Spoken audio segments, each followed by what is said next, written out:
아멘. 아멘. 자, 우리가 아이고 이 창세기를 굉장히 오래 했어요. 오늘하고 이제 다음 주까지 해서 이제 창세기를 끝내고 그 다음부터는 이제 조금 빠른 속도로 가겠습니다. 근데 창세기가 워낙 중요해가지고 근데 또 다 아는 거지만 하다 보니까 또 늘 새로운 것 같은 그런 생각도 좀 들어요. 어, 시작하기 전에 민영 청년은 제주도 갔다 왔나요? 네. 네. 민지 청년은 좀 나왔고요. 아파서 아직도 누워 있어요. 그렇습니까? 네. 예, 민호는 아직 학교에서 또 안 오고. 민우 거의 다 왔습니다. 거의 다 왔어요. 밥 먹어야죠. 그렇군요. 네. 아, 자, 그래요? 네. 그럼 어떻게? 네네네. 알았습니다. 그래서, 아,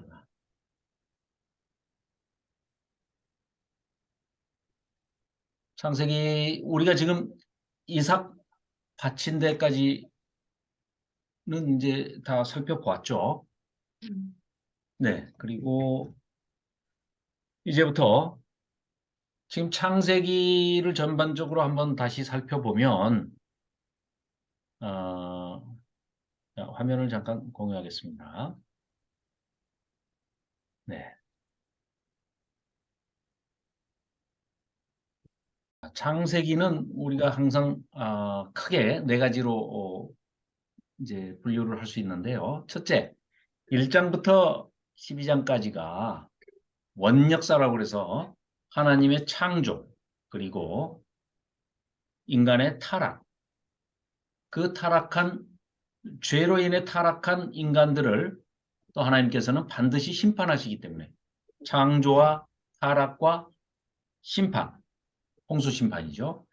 그리고 홍수 심판이 끝났는데 역시 또 마찬가지로 다시 노아의 후손들이 셈, 함, 야벳 이 세 아들의 후손들이 한데 똘똘 뭉쳐서 또 바벨탑을 쌓는 죄를 짓습니다. 그 바벨탑을 쌓는 그 악한 영이 지중해 연안들을 전부 싹 휩쓸고 다니면서 제2의 바벨론, 그리고 계시록에는 마지막 제3의 바벨론이 나오죠.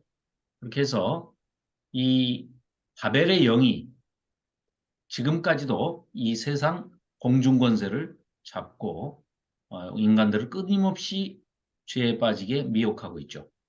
그래서 하나님께서 언어를 흩듯이 혼잡하게 하시고 민족들을 전부 분산을 시키십니다. 그 분산시키는 과정에서 이제 창세기 2부가 12장부터 50장까지인데 이거는 한마디로 족장사라고도 하고요. 족장들의 신앙과 그 족장들의 전기, 그러니까 어떻게 살아왔는지를 보여주는 건데요.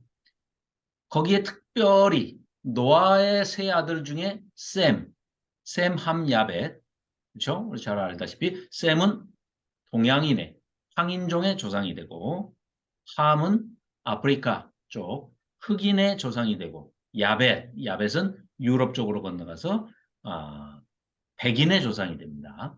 그 중에 셈의 후손을 눈여겨보는데 그 중에 아르박사, 땅도 없고 나라도 세우지 못한 그 아르박사의 후손 중에 떠도는 유목민, 목축 생활을 하고 있는 아브라함, 그 아브라함의 하나님의 시선이 고정이 되십니다.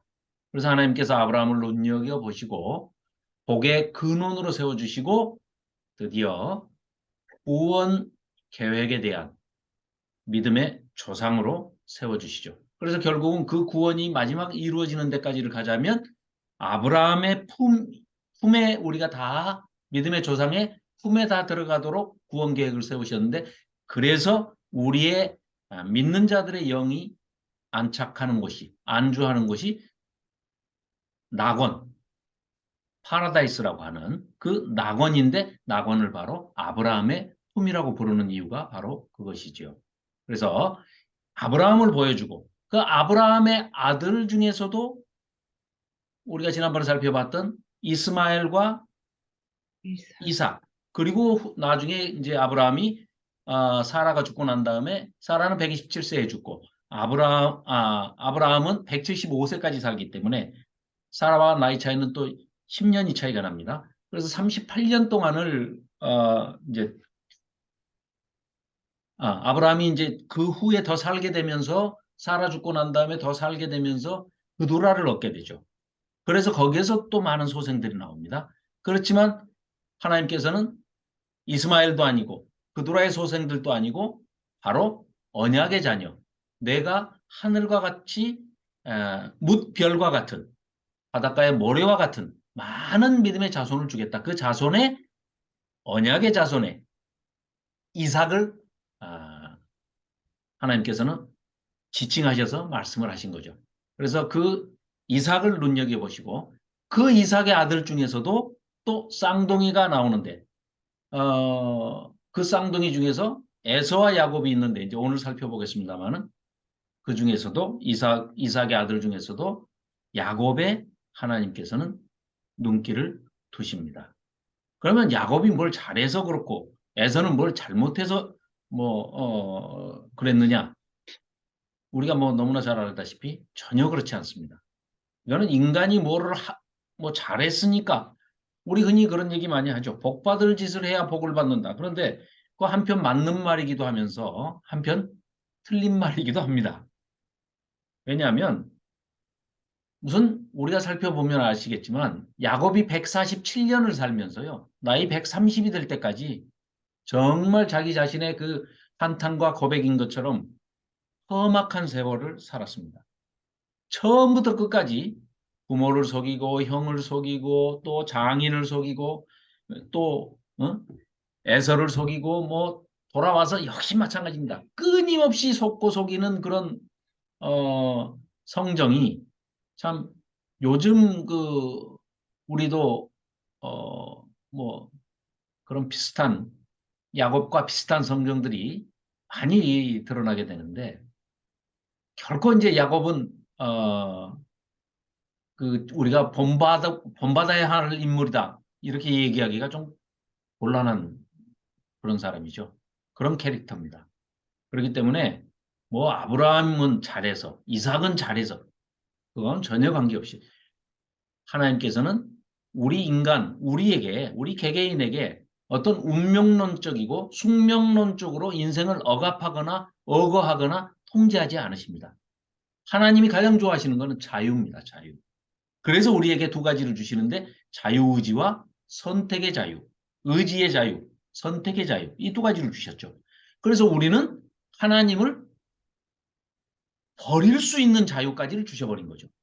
하나님을 멀리할 자유까지를 주셨는데 의의적으로 내가 원해서 기쁨으로 하나님을 사랑하고 하나님께 가까이 나올 수 있도록 무한한 자유를 주신 거죠. 그래서 그러한 자유한 가운데서 우리를 하나님과의 관계를 맺고 싶으셨기 때문에 결코 하나님은 자유를 제한하지 않으십니다. 그래서 이 야곱에게도 마찬가지고 그 야곱뿐만 아니라 우리 모두에게도 자유를 속박하시지를 않습니다. 무한한 자유를 주시면서 그 자유에 대한 책임이 따른다는 것을 분명히 알려주고 그래서 이 창세기의 네 인물 아까는 네 역사 그러니까 창조 역사, 타락의 역사, 홍수 심판의 역사 그 다음에 민족의 분산, 민족의 기원의 역사 이런 네 가지가 있으면 2부에서는 네 가지가 바로 아브라함과 이삭과 야곱과 요셉을 보여주시는데 너희는 이렇게 살아라. 이렇게 해야 한다. 이렇게 되면은 이게 또 하나의 속박이 되기 때문에 율법이 되고 계율이 되고 계명이 돼 버리기 때문에 하나님께서는 그런 규범을 원하시는 게 아니고 자유한 가운데서 우리에게 스스로 모범을 보여주시면서 이런 아브라함이 있고 이런 이삭의 생애가 있고 이런 야곱의 험악한 인생이 있고 요셉이 이렇게 유다가 이러이러한 길을 갔는데 너는 어떻게 생각하니? 알아서 해라. 그게 더 무섭죠.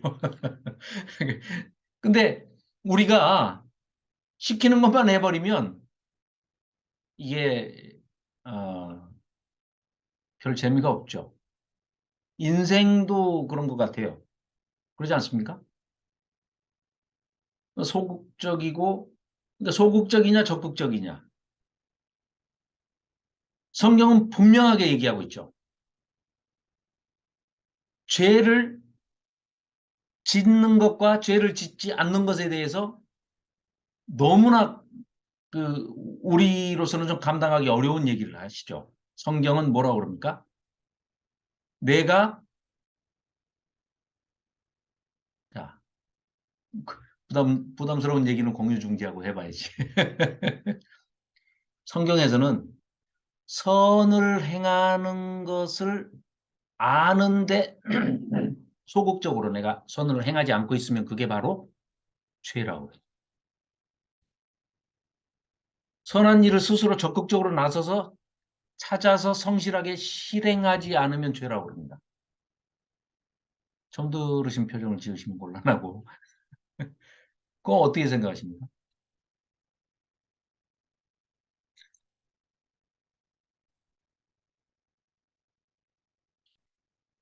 경계가 있는 것 같아요. 그렇게 되면 우리한테는 의무감이 좀 속박감이 생기죠. 이거는 해야 되는데 선한 일은 해야 하는데 내가 적극적으로 하지 않았다. 그래서 그게 죄다. 동의하십니까? 박기남 집사님 웃지만 마시고 마이크를 켜시고 한번 아니, 뭐 자유롭게 우리가 좀 토론을 좀 해보죠. 만약에 그렇게 되지 않는다고 하면은 네. 선을 행하지 않을 것 같아요. 어, 선을 행하지 않는 것, 보고도 행하지 않는 것 자체가 죄라고 간주하면은 그걸 당연히 해야 되는 거고요. 네. 그렇지 않으면 그냥 무관하게 되기 때문에 네네. 죄가 되는 것 같아요. 네. 그리고 만약에 선을 돕지가 않으면은 그 마음이 지나가고 나서 그 마음이 내 눈으로 봤기 때문에 어, 그 죄책감이 생기죠. 그래서 그 마음 자체가 죄가 되는 것 같아요. 네. 예, 굉장히 그 답을 너무 잘해 주셨는데 그게 우리 인간들이 과거건 지금 현대인이건 인생에 있어서 가장 큰 딜레마에 빠지는 게 신불신을 떠나서 그게 문학의 한 이제 주제가 테마가 되는 거죠. 예, 까미가 쓴 이방인도 그런 것을 이제 얘기하는 것이고 또 심지어는 최근에까지 행동하지 않는 선은 악의 편이다. 이념적으로 관념적으로 내가 이게 옳은 일이야. 이게 선한 일이야. 알고는 있어요.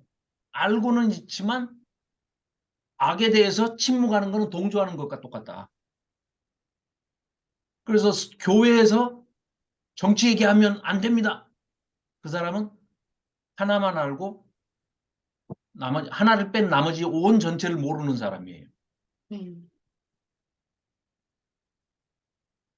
하나님의 뜻은 옳은 것은 옳다 하고 그른 것은 그르다고 해라. 그것이 하나님의 뜻이다. 이게 명확하게 이건 아주 정확하게 표시가 되어 있습니다. 표현이 되어 있습니다. 그런데 나는 점잖게 중립을 지키겠다. 그 사람이 그러면은 그 사람은 천당과 지옥 사이에 뭐 좀 뭘 만들어 놨나? 없어요. 그런 건 없습니다. 천당과 지옥 둘 외에 그 연옥? 뭐 천주교에서는 이상한 소리 나는데 없습니다. 그런 거. 그러니까 하나님께서는 우리로 하여금 내 손해가 나한테 개인적인 손해가 조금 미치든지 이익이 있든지 불이익을 당하든지 그거 따지지 말라는 겁니다. 심지어는 신앙을 위해서는 목숨도 버려라. 신앙뿐만이 아니라 네 친구가 위급한 것을 보면 네 목숨 버려라. 안 없어져. 영생을 내가 주니까. 그러니까 상당히 용감하기를 요구하시는 거죠. 근데 그게 선과 악에 대해서는 더, 그러니까 의와 불의에 대해서는 더 많은 것을 요구하고 있다는 것을 우리가 창세기에서 알 수가 있습니다. 그 굉장히 우리 지난번에 살펴봤지만 아브라함이 염치가 많은 분이어가지고 지난번에 자기 조카 롯 소돔과 고모라를 멸하러 가시는데 그런 모습을 보이지 않습니까? 저 성에 의인이 50명이 있으면 그래도 저 성을 멸하시렵니까? 아니, 45명은요. 40명은요. 30명, 20명, 10명. 그러고 입을 다물죠. 그런데 하나님도 말씀은 더 이상 안 하셨지만 무슨 말씀이세요? 저기에 의인 한 명만 있어도 내가 저 성을 멸하지 않는다. 그런데 없다는 얘기죠. 없다는 얘기. 그러나 그 성을 멸하시는 중에도 아브라함의 그 마음을 생각하신지라 이렇게 표현하고 있지 않습니까? 그래서 하나님은 아브라함이 자기 조카 롯을 사랑하는 그 마음 때문에 롯과 롯의 식구들을 구원해 내시죠. 자, 그러듯이 이제 2부에서는 12장부터 50장까지는 족장들의 스토리를 살펴보고 있는데요. 족장들의 이제 스토리는 이제 아브라함이 믿음의 조상으로 세워졌는데 너무 약속이 길어졌어요. 그죠? 약속이 아들 주신다고 한 게 24년이 지났는데 안 주시잖아요. 그래서 기다리다 못해가지고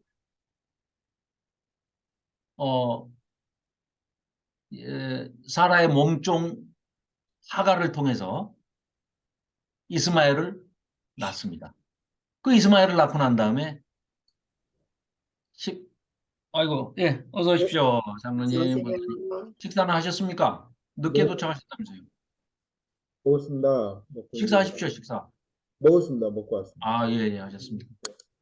네. 하세요.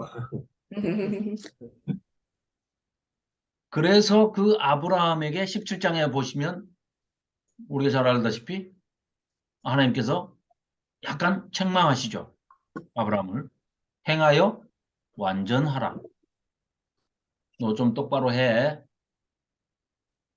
하시면서 내년에 이제 아니 100세 그러니까 99세에 또 다시 나타나시죠. 100세에 약속의 아들, 언약의 아들 이삭을 주시겠다. 자, 이렇게 해서 이 이삭을 주신다고 하면서 할례의 언약을 맺으시죠. 그러니까 거의 하나님의 그 아브라함과 이삭, 야곱 그리고 요셉에까지 이 족장들에 대해서 창세기에서 보여주는 언약이 뭐 그 이전에 물론 노아의 언약도 붙어 있지만 대부분의 언약이 아닙니다. 전체 다 일방적인 편무 언약입니다. 무슨 얘기냐? 한쪽만 의무가 있습니다. 우리 인간들끼리 하는 계약은 거의 대부분이 쌍무적 계약이죠. 네. 내가 이 집을 샀어요. 그러면 나는 돈을 이제 지급 금액과 지급 방법을 정해가지고 지급을 해야 내 의무를 다 해야 그 집을 산 사람은 판 사람은 돈을 얼마를 받았으면 반드시 등기를 넘겨줘야 되죠. 이러하듯이 쌍방 의무입니다. 그런데 하나님은 마치 이런 것과 똑같습니다. 민우야, 네가 신형 노트북을 갖고 싶어? 그러면 네가 1학년 고등학교 들어간 기념으로 1학년 연말고사 1학년 성적이 10등 안에 들면 내가 최신형 노트북을 사줄게. 이건 쌍무적 언약이죠. 약속이죠. 그럼 컨트랙, 계약이 그렇게 체결된 겁니다. 그러니까 10등 안에 못 들면 안 사줘도 됩니다. 근데 10등 안에 들면 반드시 사줘야 됩니다. 그렇죠? 이건 이제 양쪽에 이제 계약이 그렇죠. 그런데 박기남 집사님께서 크게 하나님의 말씀에 감동을 받아가지고 그냥 민우 청년을 딱 불러다 앉혀놓고 민우야, 요번 크리스마스 때 아빠가 무조건 신형 노트북 사줄게. 그러면 10등이건 뭐 1등이건 그 아무 관계 없습니다. 100등을 해도 크리스마스가 되면 무조건 사주셔야 됩니다. 이게 편무적 언약입니다. 근데 하나님의 언약은 거의 대부분이 편무적 일방적인 언약입니다. 하나님께서 이렇게 해주시겠다. 특히요, 오늘 살펴볼 야곱과의 그 언약이 그렇습니다. 야곱과의 언약이 세상에 그 야곱이 이제 우리 그럼 형 에서의 장자의 축복을 가로챘어요. 그래가지고 형이 에서가 죽이려고 하니까 엄마가 리브가가 이제 자기로서는 친정집, 야곱으로서는 외갓집에 이제 도망을 가라고 그러죠. 도망을 가라고 그러는데 그때 이제 야곱이 그래도 눈이 어둡지만 이삭이 축복 기도를 또 해서 보냅니다. 그러면서 한 가지를 얘기를 해요. 절대 가나안 여자 얻지 말고 꼭 아내로 밧단 아람에 가서 자기 고향 하란에 가서 그 자기 저기 하란에 이제 밀가 롯 이스가 그리고 예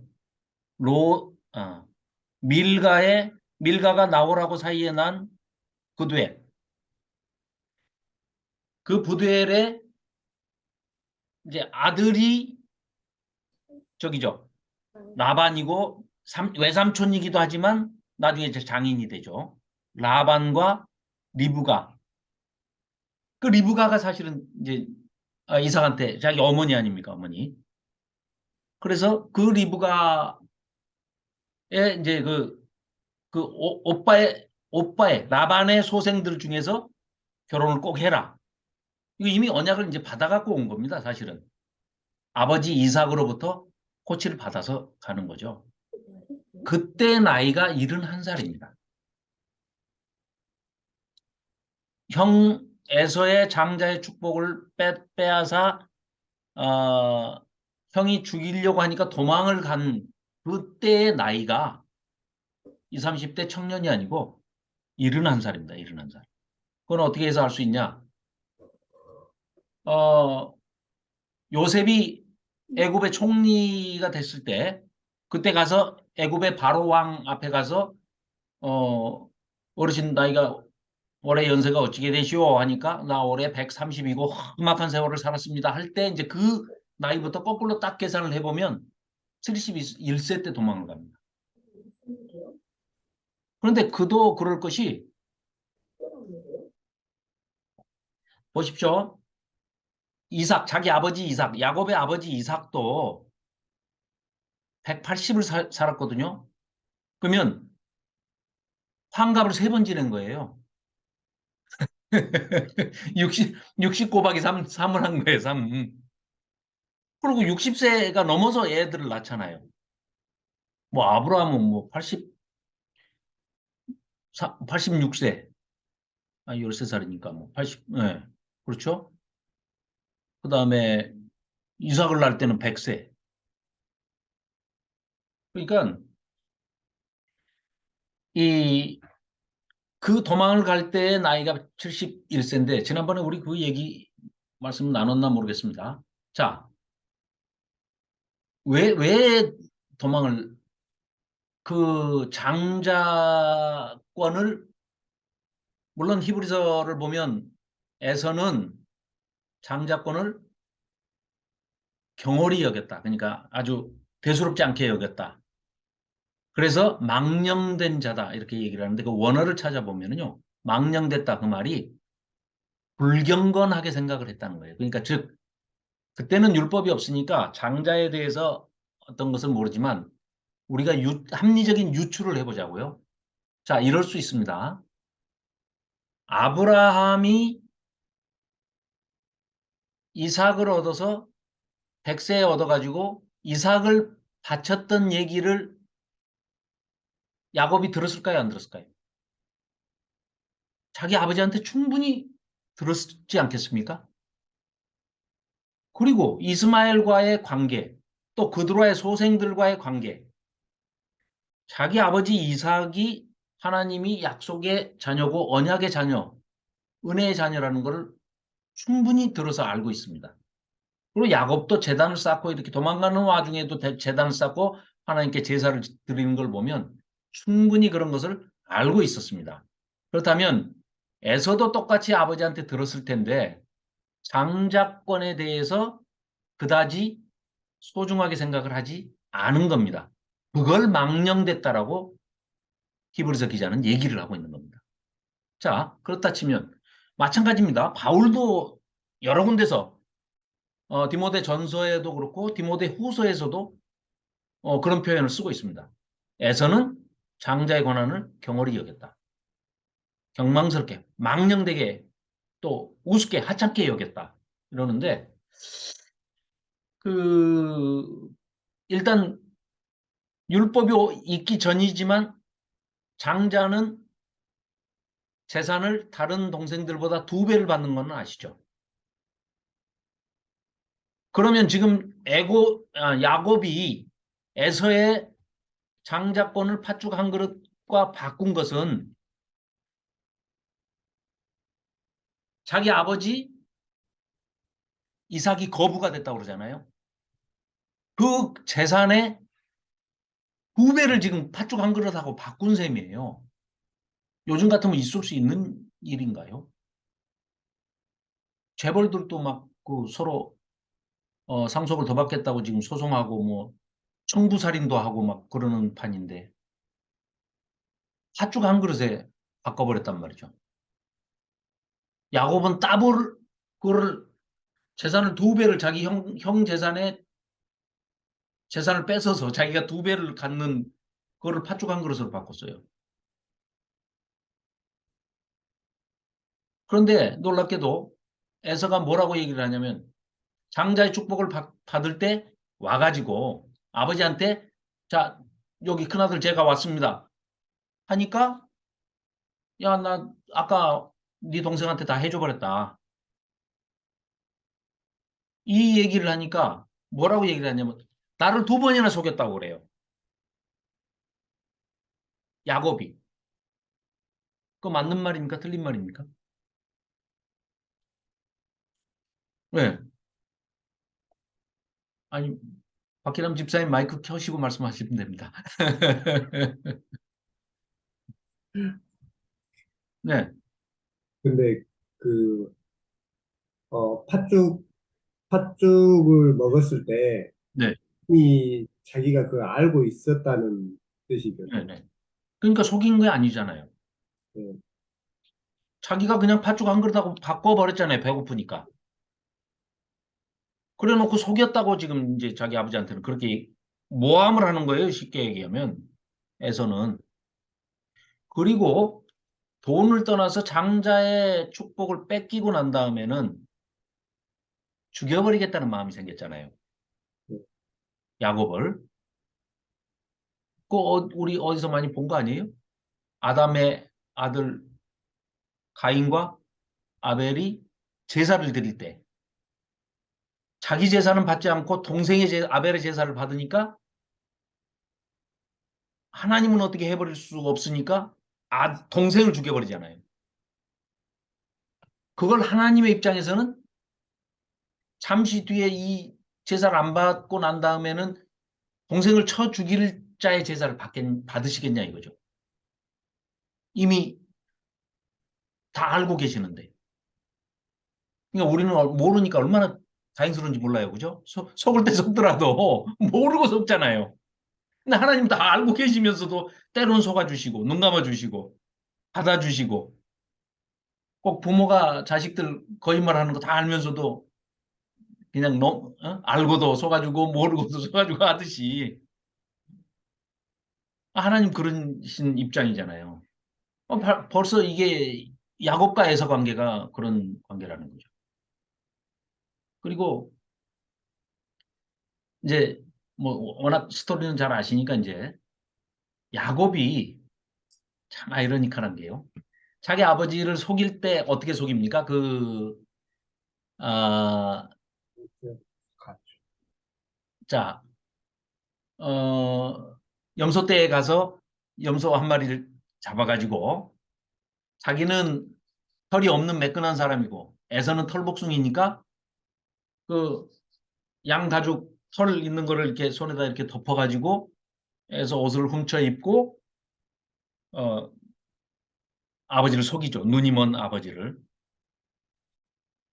요셉이 형들을 찾아가 가지고 미디안 상인들한테 형들이 팔아버리고 그 요셉의 그 입었던 그 뭐 우리 성경에는 채색옷이라고 돼 있는데 그 자색 그러니까 왕족이나 선지자들이 입는 옷입니다. 복장이.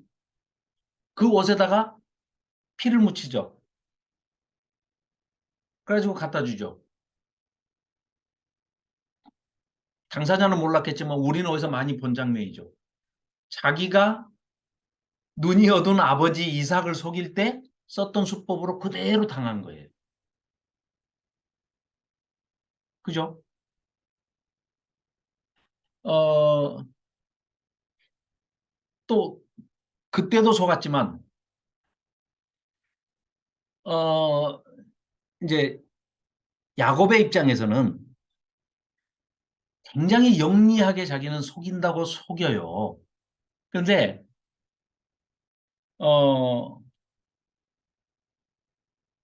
이제 이 아버지 눈이 어두워서 그 했던 것도 그것이고 부인을 얻을 때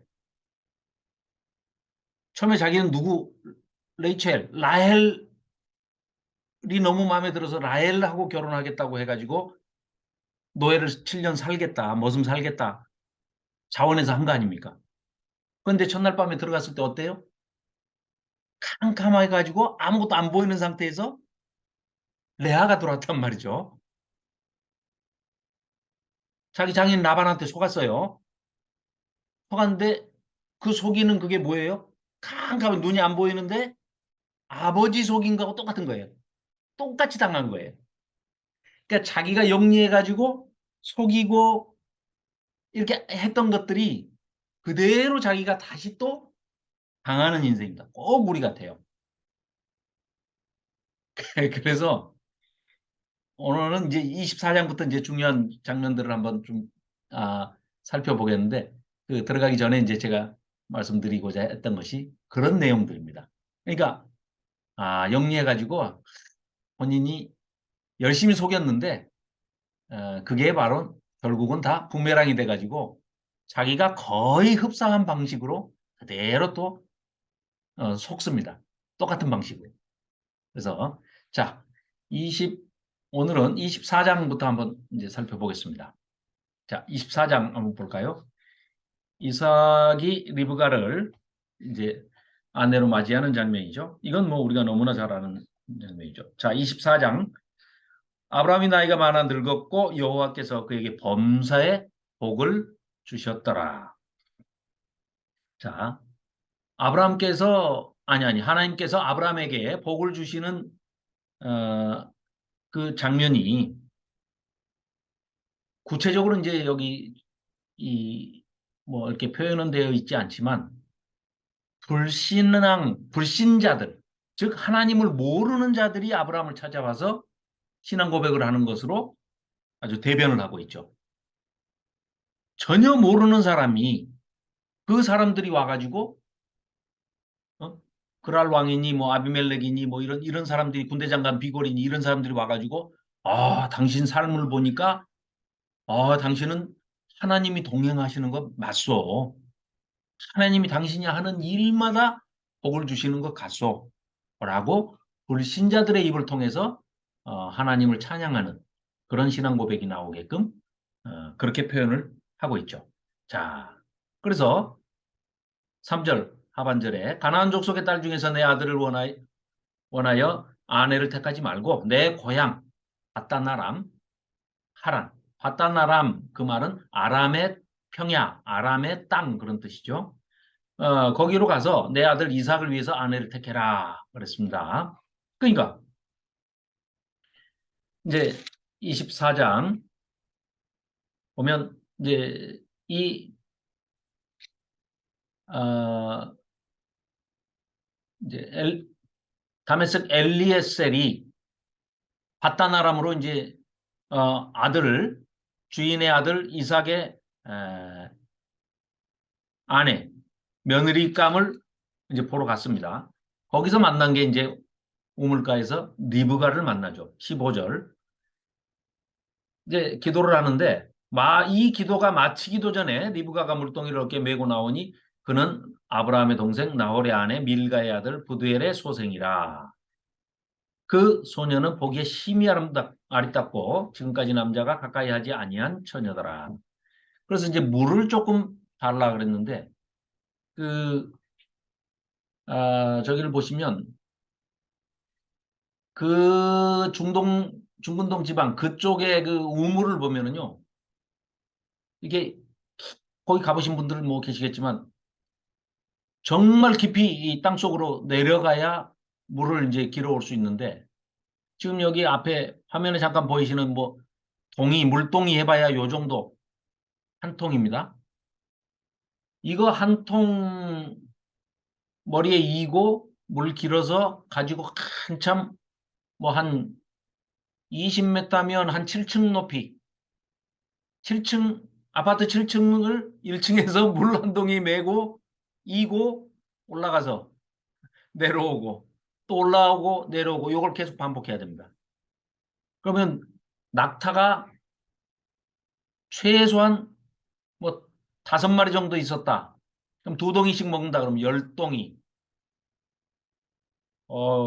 이 10번은 왔다 갔다 해야 되는데 요즘 누가 7층 아파트에 엘리베이터 없는 아파트에 가서 7층까지 한 10번 왔다 갔다 하면서 물 좀 달라고 그러면 그거 줄까요?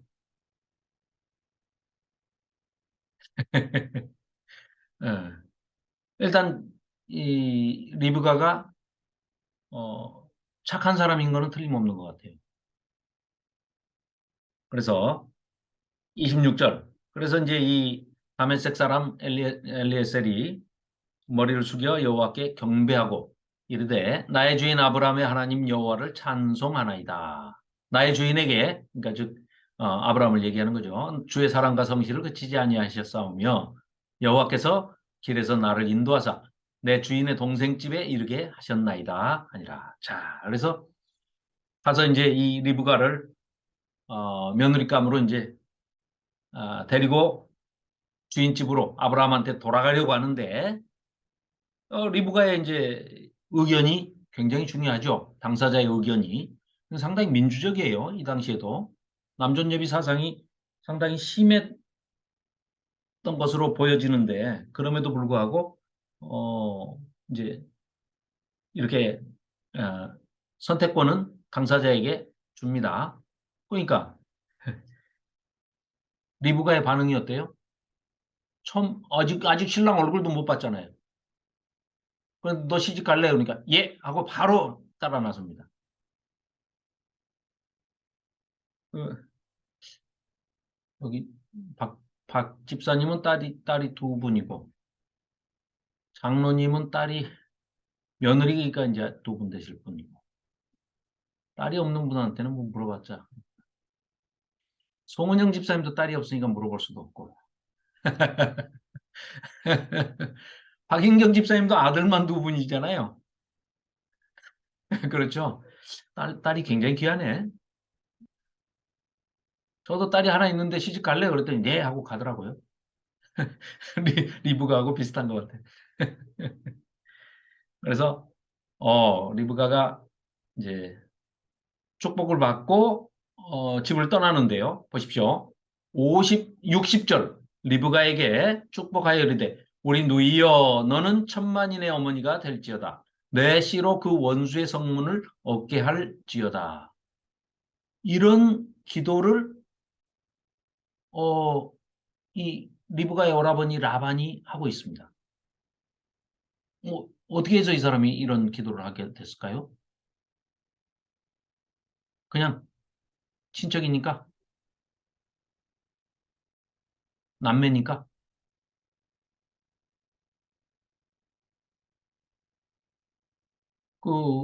이 사람들은 이 축복 기도를 할 때 보면 거의 예언적인 기도의 성격입니다. 그냥 우리 같으면 그냥 우리의 소원을 비는 그런 기도, 청유형, 뭐 소원형 이런 것인데 이 사람들은 거의 예언적 기도입니다. 그러니까 영감을 받아서 그냥 자기도 모르는 얘기를 예언으로 하는 거죠. 지금 상당히 일맥상통하는 점이 있잖아요. 그죠? 아브라함에게 하나님께서 친히 그 복을 약속하실 때 천만인의 아비가 된다 해서 이름도 바꿔주시잖아요. 아비, 라함 이렇게 바꿔주시는데 사라도 마찬가지고. 근데 그 아브라함과 사라의 며느리로 지금 택함을 받아가지고 리브가가 가는데 리브가에게 라반이 이런 축복을 하고 있습니다. 천만인의 어머니가 될지어다. 내 씨로 그 원수의 성문을 얻게 할지어다. 그래서 자 62절 이삭이 멀리 또 며느리감 온다 그러니까 자기 그 아내 자기 신부감이 온다 그러니까 이 정도 거리면 지금 부엘세바에 살고 있는데 이삭이 부엘라 헤로이에서 이제 왔으니 그가 네게브 지역에 거주하였습니다. 이삭이 저물 때 들에 나가 묵상하다가 눈을 들어 보매 낙타들이 저기서 오는 거예요. 그러니까 북쪽으로 며느리감 얻으러 그러니까 자기 아내감 얻으러 이제 다메섹 엘리에셀이 갔어요. 그러니까 올 때쯤 상당히 빨리 재촉해 가지고 왔잖아요. 그럼에도 불구하고 어디까지 나왔느냐? 최소한 무안까지는 마중을 간 것 같아요. 목포에서. 일도 안 한 것 같아. 며느리감이 자기 아내감이 언제 오나 하고 매일 거기를 왔다 갔다 하는 게 아마 소일거리였을 것 같아요. 그래서 그걸 보니까 오는데 이때가 이삭이 나이가 40세일 때입니다. 그러니까 지금 자기 어머니 사라가 죽고 3년이 지난 다음이에요.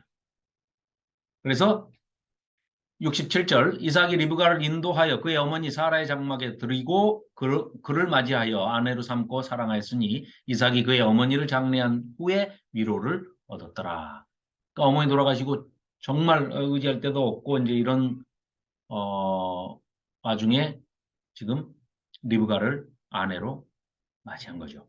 25장 아브라함이 후처를 그러니까 이제 사라가 죽고 난 다음에 사라 죽고도 38년을 더 살거든요.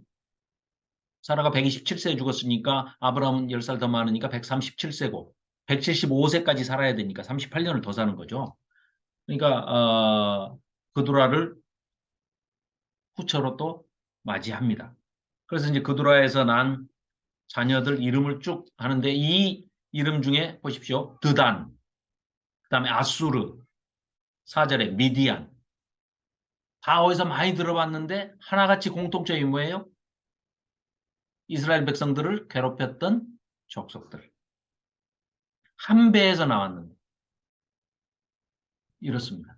한 배에서 나왔지만 언약의 자녀와 그러니까 약속의 자녀와 그 사람의 그냥 생각으로 맺어진 그 혼인 관계에서 태어난 자녀가 한쪽을 핍박하는 그런 구도가 형성이 되는 겁니다.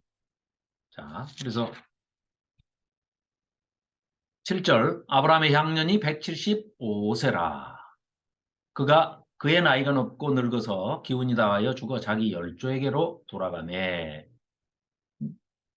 자, 막벨라 굴에 장사를 합니다. 그리고 11절 아브라함이 죽은 후에 하나님이 그의 아들 이삭에게 복을 주셨고 이삭은 부엘라 헤로의 근처에 거주하였더라.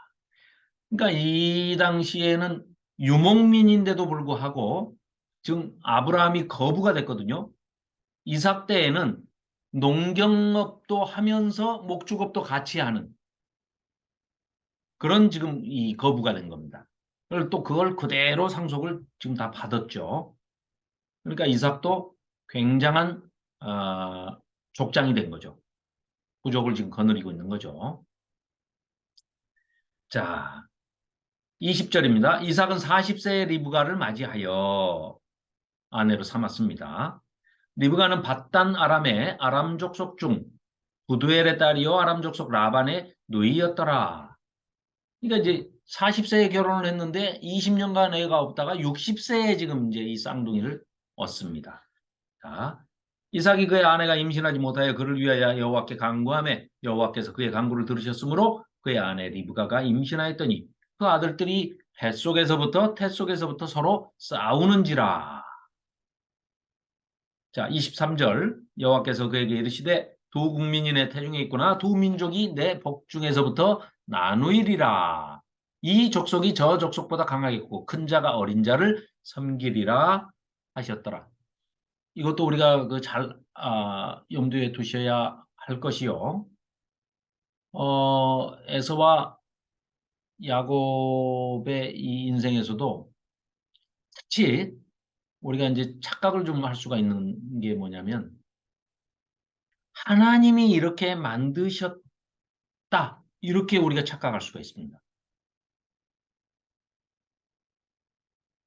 분명히 하나님이 이렇게 선포를 하셨어요. 이건 이렇게 된다라는 것을 선포를 하신 거지. 하나님께서 어떤 의지로 운명적으로, 숙명적으로 그렇게 만들어 버리시겠다 하신 게 아니라는 겁니다.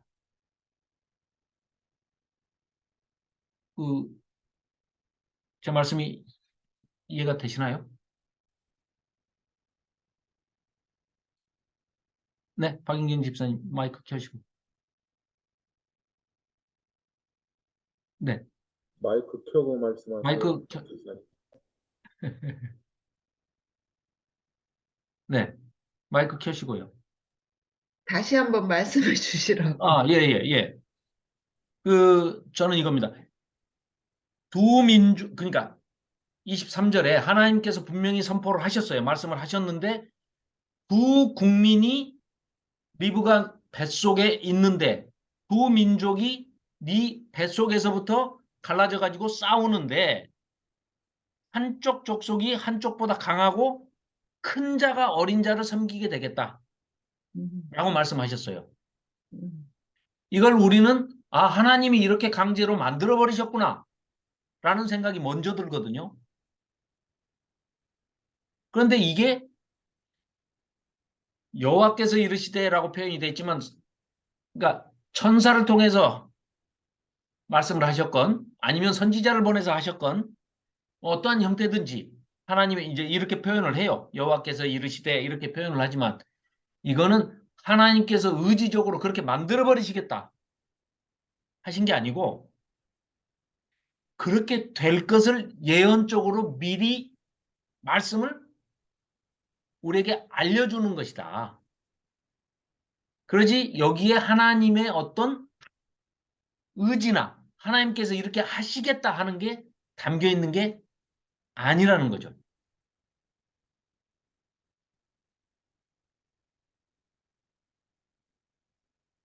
자, 이거는 정하시죠. 그러니까 예정론이 참 어려운 이론인데요. 예정론과 운명론, 숙명론, 이것과 명확하게 우리가 분별을 해서 구분을 할 수 있어야 된다는 말씀을 드리고 싶은 거죠, 저는. 우리가 구원을 받고 안 받고는 정해져 있습니까? 안 정해져 있습니까? 정해졌어요. 예, 정해졌죠. 그건 하나님께서 성경에 의하면 창세전에 정하셨다고 그러죠. 네. 예, 우리가 뭐 어머니 뱃속에 있을 때가 아니라 아예 이 세상을 창조하시기 전에 이미 정하셨다라고 그러시죠. 그래서 그건 정해져 있는데 내가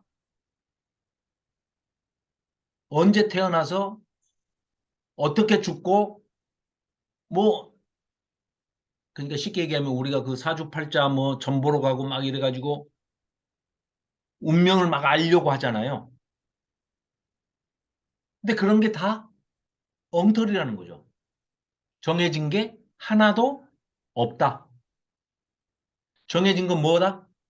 예, 구원에 관한 예정만 정해져 있을 뿐이지 우리가 어떻게 살고 앞으로 어떻게 될 것인지 종말에 가서 우리의 인생의 끝 종말에 가서는 내 인생의 종말에 가서는 내가 어떻게 죽을 것인지 이런 건 정해진 게 하나도 없다라는 거죠. 우리는 흔히 우리의 모든 것을 주관하시는 하나님, 그러니까 내 인생을 송두리째 하나님이 다 알아서 하신다. 아니라는 거죠. 전혀 동의하시지 않는.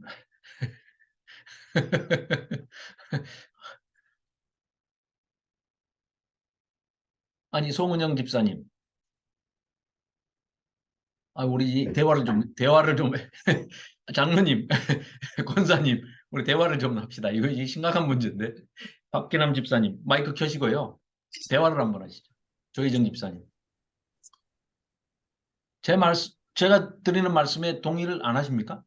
동의합니다. 동의합니다. 동의하십니까? 이거 근데 왜, 내가, 제청합니다. 뭐 이런 것 때는. 아니, 동의를 전혀 안 하시는 것 같은 느낌이 들어요. 예전에는 저도 네, 그렇게 믿었거든요. 네네, 예정론이 이미 나는 그 창세 전에 네, 성경에서 정해졌기 때문에 네네네, 나의 인생도 하나님이 다 알고 계시고 그렇기 때문에 나의 앞으로의 미래도 정해졌을 거다 그렇게 생각했거든요. 네, 네, 그런데 지금 방금 듣고 보니까 앞으로의 나의 인생은 내가 개척해 나가야 되는 거거든요. 네, 맞습니다. 그게 예. 맞는 것 같아요. 네, 그러니까 자, 이게 이제 막 혼합되니까 우리가 헷갈릴 수가 있는데요. 자, 우선 아주 쉽게 그냥 하나님의 입장만 생각하자고요. 하나님께서는 제가 어떻게 될지 다 알고 계세요. 하나님만 아세요. 나는 몰라요. 나를 포함한 인간들은 내 인생이 어떻게 될지 아무도 몰라요. 인간들은 알 수 없습니다. 또 영적인 존재들한테도 그걸 다 알게 허락하시지를 않으셨어요. 하나님만 아십니다. 창세전에 저를 구원하시기로 작정하시고 예정하셨기 때문에 그 예정을 하신 것은 처음부터 끝을 봐서 아시니까 예정을 하신 거예요. 야곱같이 살더라도 147세에 죽더라도 130세에 정신 차려서 17년 동안 하나님과 동행하는 삶을 살다가 갈지 하루 아니면 몇 시간 남겨놓고도 하나님을 만나시는 분도 있잖아요. 그러니까 그건 우리는 몰라요. 그리고 거기에 대한 가치 평가를 할 수가 없어요, 우리는. 그냥 인간적인 측면에서 기왕이면 좀 오래 하나님과 동행하다가 가면 복된 거 아니야? 이건 당연히 그냥 인간이니까 우리는 그건 그 정도는 생각할 수가 있죠. 그러나 거기에 대해서 가치 평가를 할 수 없어요. 왜? 모르니까. 하나님의 뜻을 모르니까요. 그래서 하나님께서는 알고 계세요. 그러나 영적인 세계마저도 사탄도 순간순간 우리를 미혹해서 넘어뜨리고 죄에 빠지게 하는 것일 뿐이지 어떤 우리의 시종을 처음부터 끝을 다 알고 몰고 가지는 않아요. 그걸 못해요. 그럴 능력을 하나님께서 허락하지를 않으신 겁니다. 사탄이 욥을 시험하죠. 그런데 욥이 완전히 절단나서 하나님 앞에 끝장나서 버려질 줄로 알았지 욥을 다시 전에 2배로 회복을 시켜주실 줄은 사탄도 몰랐어요. 뭐 거기 욥까지 갈 필요도 없습니다. 아담과 하와가 저 선악을 알게 하는 나무의 실과를 따먹고 죽을 줄 알았어요. 하나님이 죽는다고 그랬으니까. 그런데 살다가 죽었다. 몇백 년, 그것도 1000년, 900년을 살다가 죽었다. 이건 사탄도 몰랐던 거예요. 그러니까 깜짝 놀란 거죠. 이게 뭐야? 그 다음에 죽어서 끝나버리는 줄 알았는데 자녀를 낳았더라. 이건 사탄이 꿈에도 생각을 못한 겁니다. 그게 하나님의 비밀이에요. 신비에 속하는 거죠. 그래서 우리 인생은 하나님께서 우리에게 부어주신 은혜를 깨닫고 진리를 깨닫고 생명을 깨닫고 우리가 거듭나서 중생에서 우리가 성장하고 성화되고 그 성화돼 가는 과정이 점점 점진적으로 이 견인되어 가는 이끌려 가는 것은 성령 하나님의 도우심에 의해서 그게 바로 거기서부터가 이미 동행하는 삶입니다. 성령 하나님과 동행하는 삶이죠. 그렇게 견인돼서 성화의 과정을 거쳐서 마침내 영화에 이르게끔 우리를 부활의 때에 그 부활의 영체로 몸도 부활하고 우리의 영도 부활된 영체를 누리면서 하나님과 영생 복락을 하는 그런 복을 누리게 되는 거죠. 그러니까 운명론과 숙명론 이것과 예정론을 반드시 구분을 해야 된다.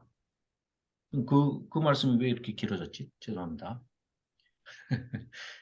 말씀이 길어졌습니다. 근데 박기남 집사님이 이제 그래도 그런 말씀을 해주시니까 그 전에 이제 그렇게 생각하셨을 수 있는데 우리는 정해진 게 아니다. 하나님을 제외하고는 아무도 우리 인생이 어떻게 될지 그건 알 수 없는 거예요. 근데 우리는 그 알 수 없는 가운데서 믿음으로 인해서 우리는 믿음이라는 게 뭡니까? 쉽게 얘기하면 구원에 한정지어서 이제 그 믿음을 해석하자면 믿음으로 인해서 어떤 믿음이요? 나는 하나님께서 택하셨고 예정하시고 부르셔서 하나님의 목자의 음성을 듣고 하나님의 음성을 듣고 나는 그 길을 목자가 부르는 대로 이르는 대로 따라가고 있다. 그 믿음으로 활기차게 그리고 우리가 영생복락을 누릴 것을 소망하면서 이 땅에서 서로 사랑으로 하나님 사랑, 이웃 사랑을 실천하면서 살아가는 과정에 있는 사람들이기 때문에 믿음과 소망과 사랑으로 우리는 하나님과 동행하는 삶을 살고 있는 거죠. 그래서 그런 점에서는 우리가 이제 불신자와 확연히 차이가 나는 거죠. 성도들은 믿지 않는 사람들과는 그 점에 있어서 확실하게 차이가 나는 거죠. 아니 믿지 않는 사람들은 하나님 대신에 그 자리에다가 돈만 집어넣으면 딱 맞는 것 같아요. 그죠? 그 사람들은 돈이라면 뭐 영혼도 할 수 있는 준비가 돼 있는 사람들 같아요. 그죠? 남 얘기할 거 없고 아무튼 예. 자, 그렇게 해서 자, 에서와 이제 야곱이 태중에서 갈렸는데 아까도 잠깐 서두에 말씀드렸지만 뭐 에서는 뭐 못됐고 야곱은 뭐 착했고 전혀 관계 없습니다. 그건 뭐예요? 하나님의 예정하심에 기인한 것이지. 그 흔히 말하는 공덕사상? 예. 공덕사상하고는 전혀 관계가 없습니다. 뭐 내가 뭘 좀 해서 하나님께서 나를 내가 복 받을 짓을 했으니까 복을 주셨다. 이건 교만죄까지 이제 그 죄 위에 죄를 하나 더하는 겁니다. 자, 그래서 자 26장 25장에서 이제 보십시오. 자, 이제 25장 32절 에서가 이르되 내가 죽게 되었으니 배고파 죽게 되었으니 이 장자의 명분이 내게 무슨 소용이 있어 팥죽 한 그릇과 바꾸자 하고 야곱이 그러면 맹세해 팥죽 줄 테니까 해서 에서가 맹세하고 장자의 명분을 야곱에게 팥죽 한 그릇에 팔아버렸습니다. 34절 야곱이 떡과 팥죽을 에서에게 주매 에서가 먹으며 마시고 일어나 갔으니 에서가 장자의 명분을 가볍게 여김이었더라. 이게 이제 히브리서 12장인가요? 13장인가? 아무튼 예, 히브리서에서 망령된 사람이라 이렇게 표현을 히브리서 기자는 하고 있거든요. 그게 불경건하게 여기다 이런 뜻입니다. 자, 그리고 아브라함 때 흉년이 들었더니 이제 그때 2절 여호와께서 이번에는 이삭에게 나타나서 애굽에 내려가지 말고 내가 너에게 지시하는 땅에 거주해라 해서 그랄 땅에 거주하게 되죠. 내가 너와 함께 있어 3절입니다. 너에게 복을 주고 내가 모든 땅을 너와 내 자손에게 주리라. 또 마찬가지로 아브라함에게 했던 약속을 또 해주십니다. 내 자손을 하늘의 별과 같이 번성하게 하며 4절입니다. 이 모든 땅을 내 자손에게 주리니 내 자손으로 말미암아 천하 만민이 복을 받으리라. 이는 네 아버지 아브라함이 내 말을 순종하고 내 명령과 내 계명과 내 율례와 내 법도를 지켰음이라 하시니라. 그런데 그 아브라함에게 무슨 뭘 주신 적이 있나요? 율례와 계명과 법도를 언제 주신 적이 있나요? 하나님이?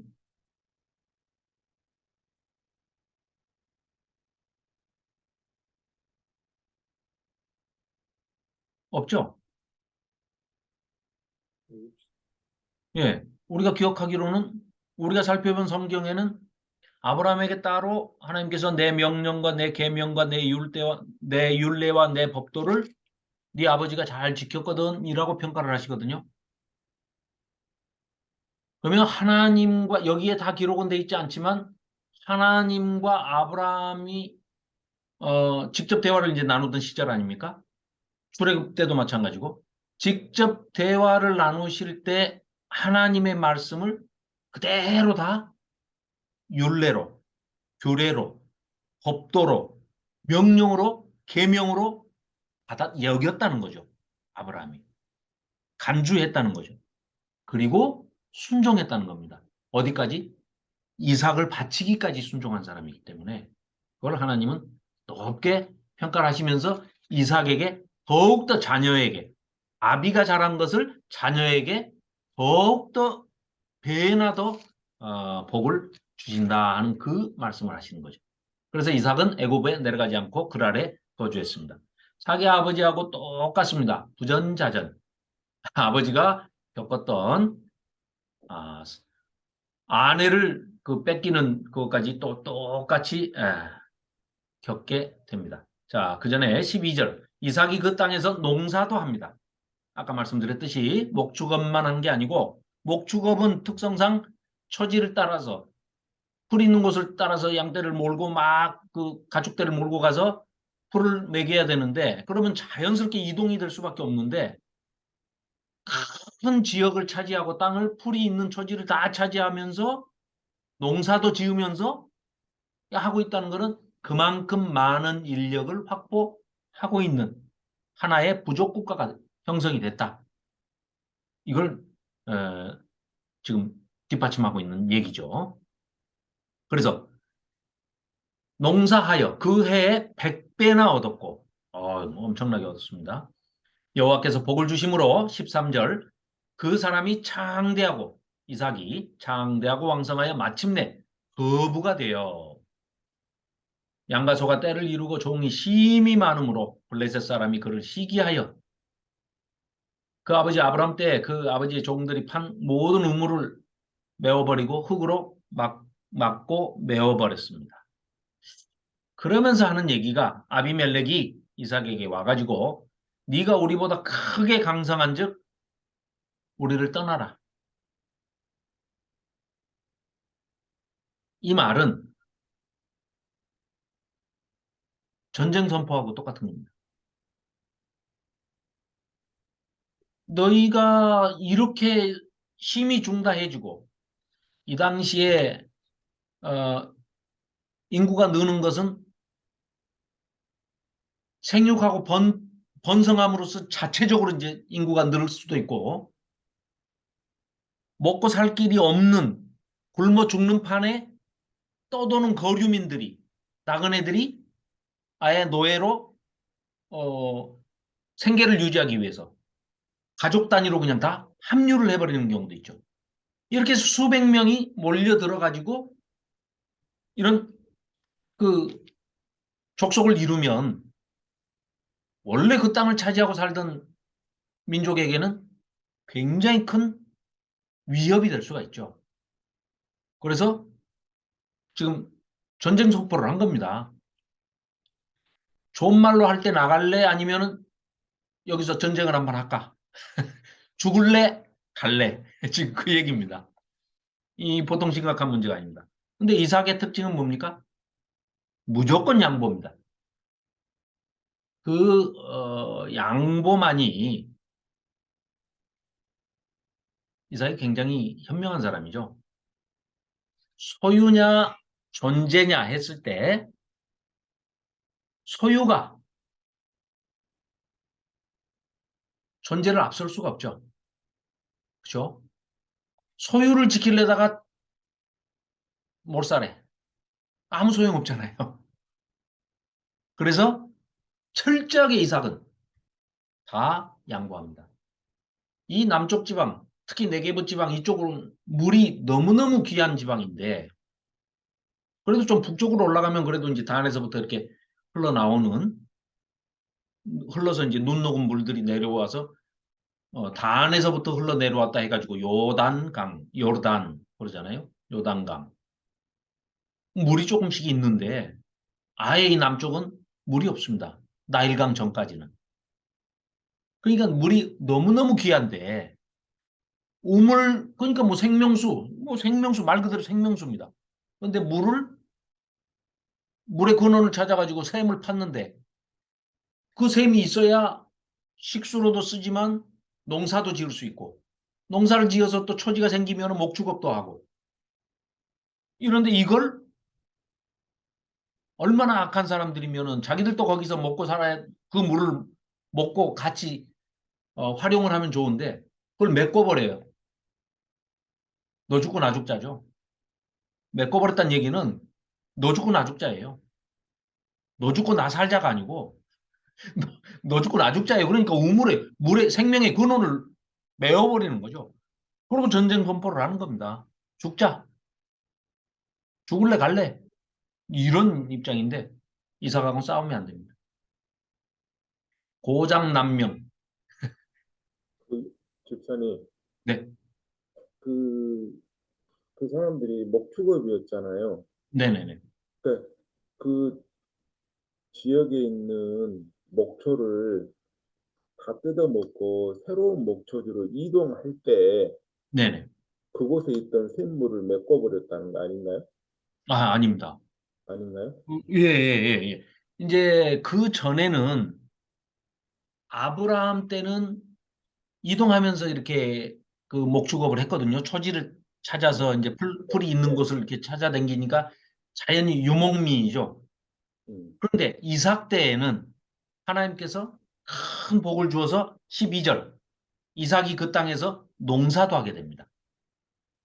목축업 플러스 농업을 합니다. 농업을 한다는 거는 이제 가옥의 형태가 달라져 가지고 고착형 이제 흙집을 짓기 시작합니다. 그 전까지는 그 초막을 지었던 것을 이제는 이제 흙을 이겨가지고 벽돌을 만들어가지고 이제 고착형 한 자리에 그냥 정착하고 사는 이제 그런 집도 짓고 농사도 하고 물도 샘을 파놓고는 그 샘 근처에 이제 다 모여 살아야지 이제 이동하기는 너무 아깝지 않습니까? 그런데 이게 막 점점 늘어나니까 샘을 막 계속 파면서 엄청나게 이제 늘리는 겁니다. 초지도 이제 넓게 차지하게 되는 거고. 그러니까 쉽게 얘기하면 하나의 부족 국가를 이루었다는 거죠. 그러니까 이제 원 땅 주인이 너 가라. 이 네 땅 아니지 않냐? 너 죽을래 갈래?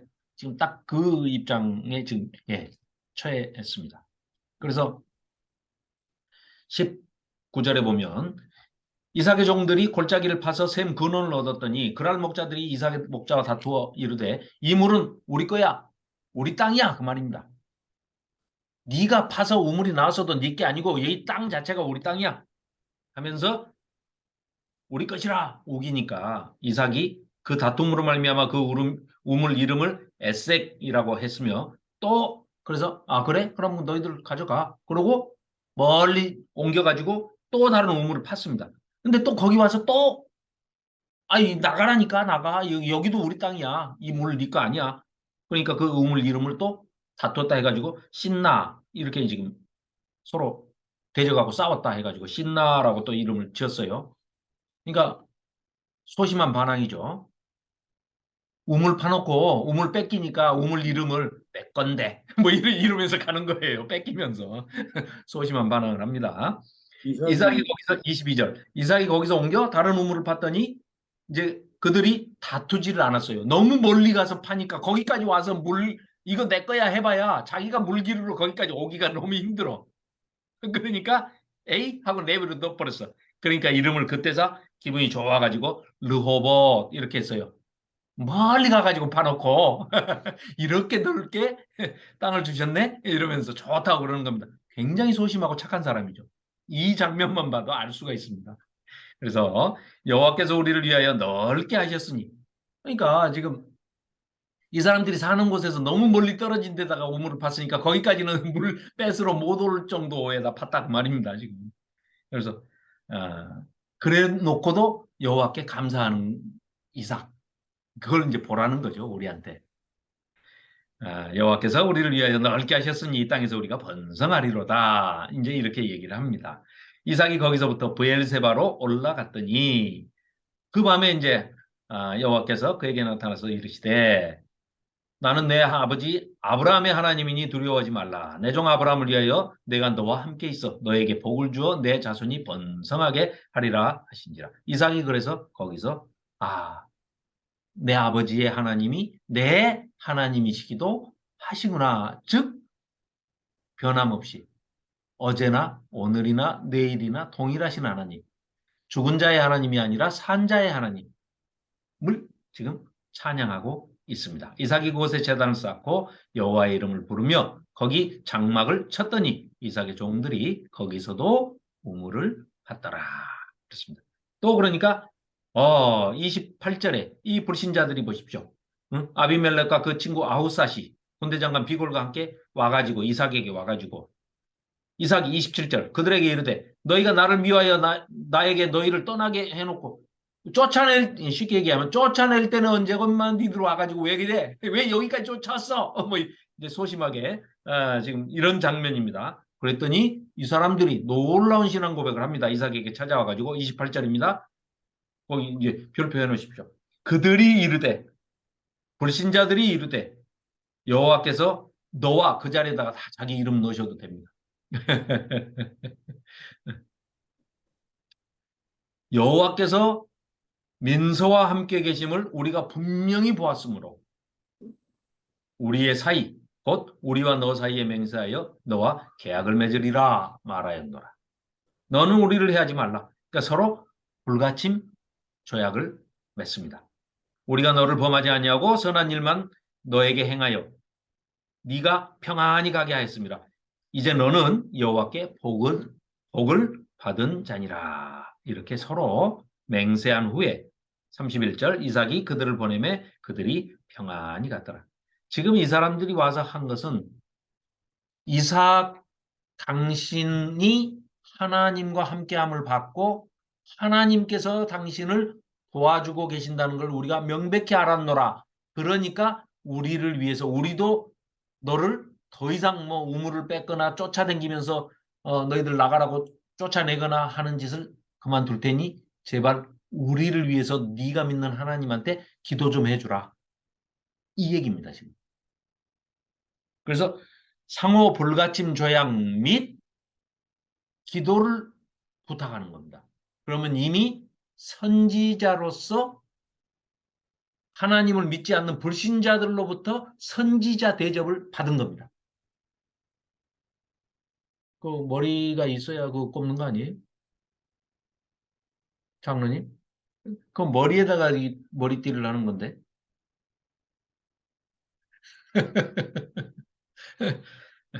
자, 그래서 죄송합니다. 제가 머리가 없어 돌머리입니다. 머리가 없어.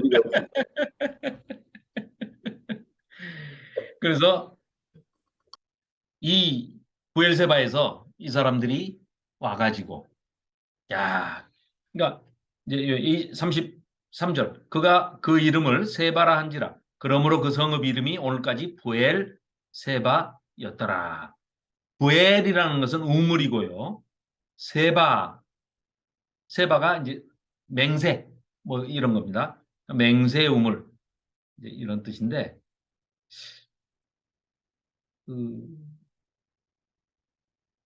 이 7개의 우물이다 이런 뜻도 있어요. 그래서 부엘세바 혹시 가보셨나요?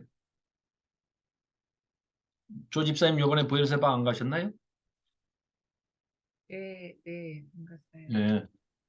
다음에 가십시다. 네. 그 맹세 우물인데 이게 이제 7우물도 7개의 우물이다 이런 뜻도 있어요. 부엘세바. 자, 그래서 이제 에서가 40세에 이제 에서 이야기가 나옵니다. 그러니까 이제 간단하게 지금 이렇게 다루고 넘어가는 거예요. 왜? 누구 얘기하려고요? 야곱 얘기가 길어지거든요. 어디까지? 야곱의 후손들 얘기까지 하면 계시록까지가 이제 계속 이어지니까 에서 잠깐 얘기를 합니다.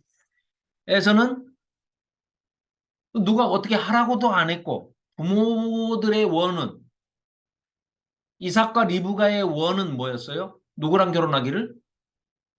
야곱처럼 최소한 우리 고향 종족 중에서 우리 친척 중에서 아내감을 맞이해서 좀 결혼을 했으면 하는데 이 에서는 결혼부터도 삐딱하게 나가죠. 헷 족속. 또 나중에는 이스마엘 족속. 한 배는 한 배지만 또 왜 또 이스마엘의 그 자손들하고 결혼을 하냐 이거죠. 그러니까 이런 것들이 인간들은 모르지만 하나님은 다 전지하시기 때문에 그게 다 보이시기 때문에 그 복을 주시기가 어렵겠죠. 자, 그렇습니다. 자, 이제 드디어 27장에 가서 이삭도 자, 나이가 많아서 이제 자, 공유하겠습니다. 이제 27장에서는 이삭이 나이가 많아 눈이 어두워 보지 못하더니 맏아들 에서를 불러 지금 이렇게 이제 축복을 자녀들에게 이제 장자의 축복을 그러니까 눈이 안 보이니까 지금 이때가요 이삭이 180세까지 살기 때문에 지금 죽을 때가 아니에요. 60에 났으니까 130세쯤이거든요. 그러니까 앞으로도 50년을 더 살 텐데 눈이 어두우니까 자기 죽는다고 생각한 거예요. 눈이 그만큼 중요한 것 같아요. 그래서 이제 눈이 어두우니까 자기가 죽을 것 같으니까 자녀들에게 빨리 축복 기도를 해줘야 되겠다. 이제 이런 겁니다. 이삭이 이르되 2절 내가 이제 늙어 어느 날 죽을는지 알지 못하니 그래놓고도 50년을 더 삽니다. 이제 이거 뭐 우리가 너무나 잘 아는 내용이죠. 아까 쭉 말씀했던. 그래서 이제 리브가가 야곱을 얼른 불러가지고 야야 장자의 축복을 한다니 네가 빨리 변장하고 얼른 아버지한테 장자의 축복 기도를 얼른 받아라 이랬어요. 그러니까 이제 아까 말씀대로 염소 새끼 가죽을 이제 손에 이렇게 위장해가지고 그렇게 아버지를 속이고 또 형을 속이고 장자의 축복을 가로챕니다. 여기에 대해서 이제 우리 자꾸 후대에 이제 해석을 하는 사람들, 뭐 신학자들이 됐든 목사님들이 됐든 아무튼 이 해석을 하는 사람들이 인간의 해석을 자꾸 인간의 초점을 맞춰가지고 해석을 하다 보니까 무리한 얘기들을 막 하는데 그럴 필요가 전혀 없습니다. 그리고 다 틀린 얘기들이 막 나올 수밖에 없고 전혀 아까도 말씀드렸지만 야곱이 뭘 어떻게 해서 뭐 에서가 뭘 어떻게 해서 하나님이 뭐 택하신 게 아니라니까요. 전혀 아닙니다. 그래서 하나님께서는 이미 창세 전에 예정을 하셨기 때문에 다 아시기 때문에 예정을 하신 거예요. 그래서 야곱은 지금 이런 과정들을 겪지만 이런 과정들을 지나고 난 다음에 종말에 가서 또 12아들들로 12지파를 이루게 되고 또 야곱이라는 이름이 발뒤꿈치를 잡다, 사기꾼 뭐 이제 이런 뜻에서 하나님께서 이스라엘로 바꿔주시지 않습니까? 하나님의 보내신 천사를 싸워서 이겼다. 천사하고 뭐 때문에 싸웠을까요? 그 얘기 한번 해봅시다, 진짜. 야복 강가에서 왜 싸웠을까요?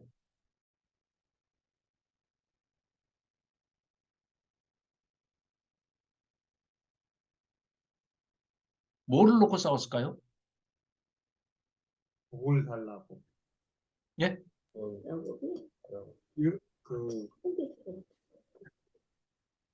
야곱의 욕심으로 인해서 복을 달라고 끝까지 붙잡은 것 같아요. 네. 이제 그때 상황이 어떤 상황이죠? 지금 이 야복강을 혼자 못 건너고 있는 상황은 에서가 지금 예, 형이 무서워. 장자의 축복을 20년 전에 자기가 축복권을 뺏어가지고 죽인다고 그러니까 도망을 갔잖아요. 그랬다가 지금 20년 만에 엄청난 재산과 가족들을 다 데리고 지금 오고 있는데 자기 쌍둥이 형 에서가 엄청난 군사를 끌고 와가지고 자기를 맞으러 온다 하니 나를 죽이려고 하는 게 아니냐라고 생각을 했죠. 그런데 지금 야곱은 도망가는 과정에서 베델에서 유명한 그 사건이 하나 있었죠. 돌베개. 네. 사닥다리가 있었는데 천사들이 오르락내리락 하고 그 사다리 끝에 하나님이 계시더라. 이런 사건이 있었잖아요. 야곱 하면 제일 유명한 사건 중에 하나가 그 베델의 사닥다리. 그렇죠? 그 다음에 야복강에서 이 천사와 씨름하는 거. 그래가지고 다리 몽댕이가 분질러지는 거. 환도뼈가 이골이 나는 거예요. 천사가 사람 때렸다는 말 들어보셨습니까? 유일하게 맞은 사람이 야곱입니다. 맞을만 해요. 이거 잊어버리시면 안 됩니다. 올라갈 때 베델에서 친히 하나님께서 뭐라고 그러셨어요? 내가 너 지켜줄게. 갔다가 온전히 다시 이 땅으로, 약속의 땅으로 내가 돌아오게 해줄게 하니까 야곱이 엉겹결에 뭐라 그러죠? 예, 제가 모든 소득의 10분의 1을 바치겠습니다. 그러니까 그거 가지고 11조 내라고 그러잖아요, 지금. 현대교회에서는. 야곱을 본받으면은 11조를 안 내야 됩니다. 그렇게 약속을 해놓고 공수표를 날려놓고 죽을 때까지 11조를 낸 적이 없어요. 기록이. 맞아요. 그러니까 야곱을 본받으면 교회 헌금이 안 거칩니다. 그러니까 11조를 거기서 11조를 가져오면 안 돼요. 그걸 지금 깨우쳐 주려고 온 겁니다. 천사가. 너 올라갈 때 20년 전에 너 올라갈 때 여기 이 장소 기억나 안 나? 베델. 네가 벳엘이라며. 여기가 벳은 집이고 엘은 엘로힘 하나님이니까 하나님의 집. 내가 여기서 하나님을 만났다. 그러고도 내가 안 죽었다. 하나님이 나를 지켜주신다고 했다. 내가 11조 바친다 했다. 까맣게 잊어버리고 나 절대 이 야복강을 못 건너간다 이거야. 에서가 죽이니까. 그래가지고 하나님의 약속 그런 거 어딨어. 생각도 안 나 지금. 그거 얘기해 주러 왔어요. 그 천사를 붙들고 내게 축복하소서, 내게 축복하소서. 야야, 20년 전에 하나님이 너 해주셨지 않냐? 필요 없어. 그래도 해주시옵소서, 해주시옵소서. 놔라 제발 좀. 왜 천사를 붙잡고 이러냐? 그래가지고 밤새 천사를 붙잡고 안 놔주니까 천사가 오죽하면 사람을 두드려 팹니까? 천사가. 하나님이 가서 도와주라고 보낸 천사가 야곱을 그 황골뼈를 그 뭐죠? 위골나게 해버렸. 뼈를 분질러 버렸어요. 그래서 쩔뚝거리면서 가잖아요. 그래서 오죽하면 이제 그 끈기는 높이 사주겠다 하는 뜻으로 뭐 아마 이스라엘 이렇게 이시 남자 라 이겼다 엘로힘 하나님이 보내신 천사를 이겼다 해가지고 이름은 이스라엘로 바꿔주지만 그걸 우리가 뭐 끈질기게 하나님께 이렇게 야곱처럼 기도해야 복을 받습니다. 큰일 납니다. 다리 몽댕이 부러집니다. 그러면 그러니까 자꾸 사람에다 초점을 맞춰가지고 그걸 본을 받으라. 그렇지 않습니다. 지금 성경에서조차도 하나님께서도 우리에게 성령의 감동하심으로 이 성경을 기록을 남겨서 우리한테 주실 때도 너 이렇게 해라 하면 이게 규범이 돼버리고 그러니까 우리 부모에게 효도하는 거하고 똑같습니다. 뭐 어떤 집도 집에 가훈이 효도하자가 가훈인 집은 없잖아요. 그건 당연한 거 아닙니까?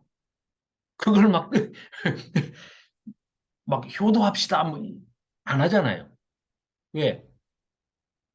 아무리 열심히 해도 내가 나같이 효도한 사람이 어디 있는데 하는 사람 좀 정신이 이상한 사람이죠. 그건 좀 돌봐줘야 할 사람이지. 아 나는 효자야 하는 사람은 없잖아요.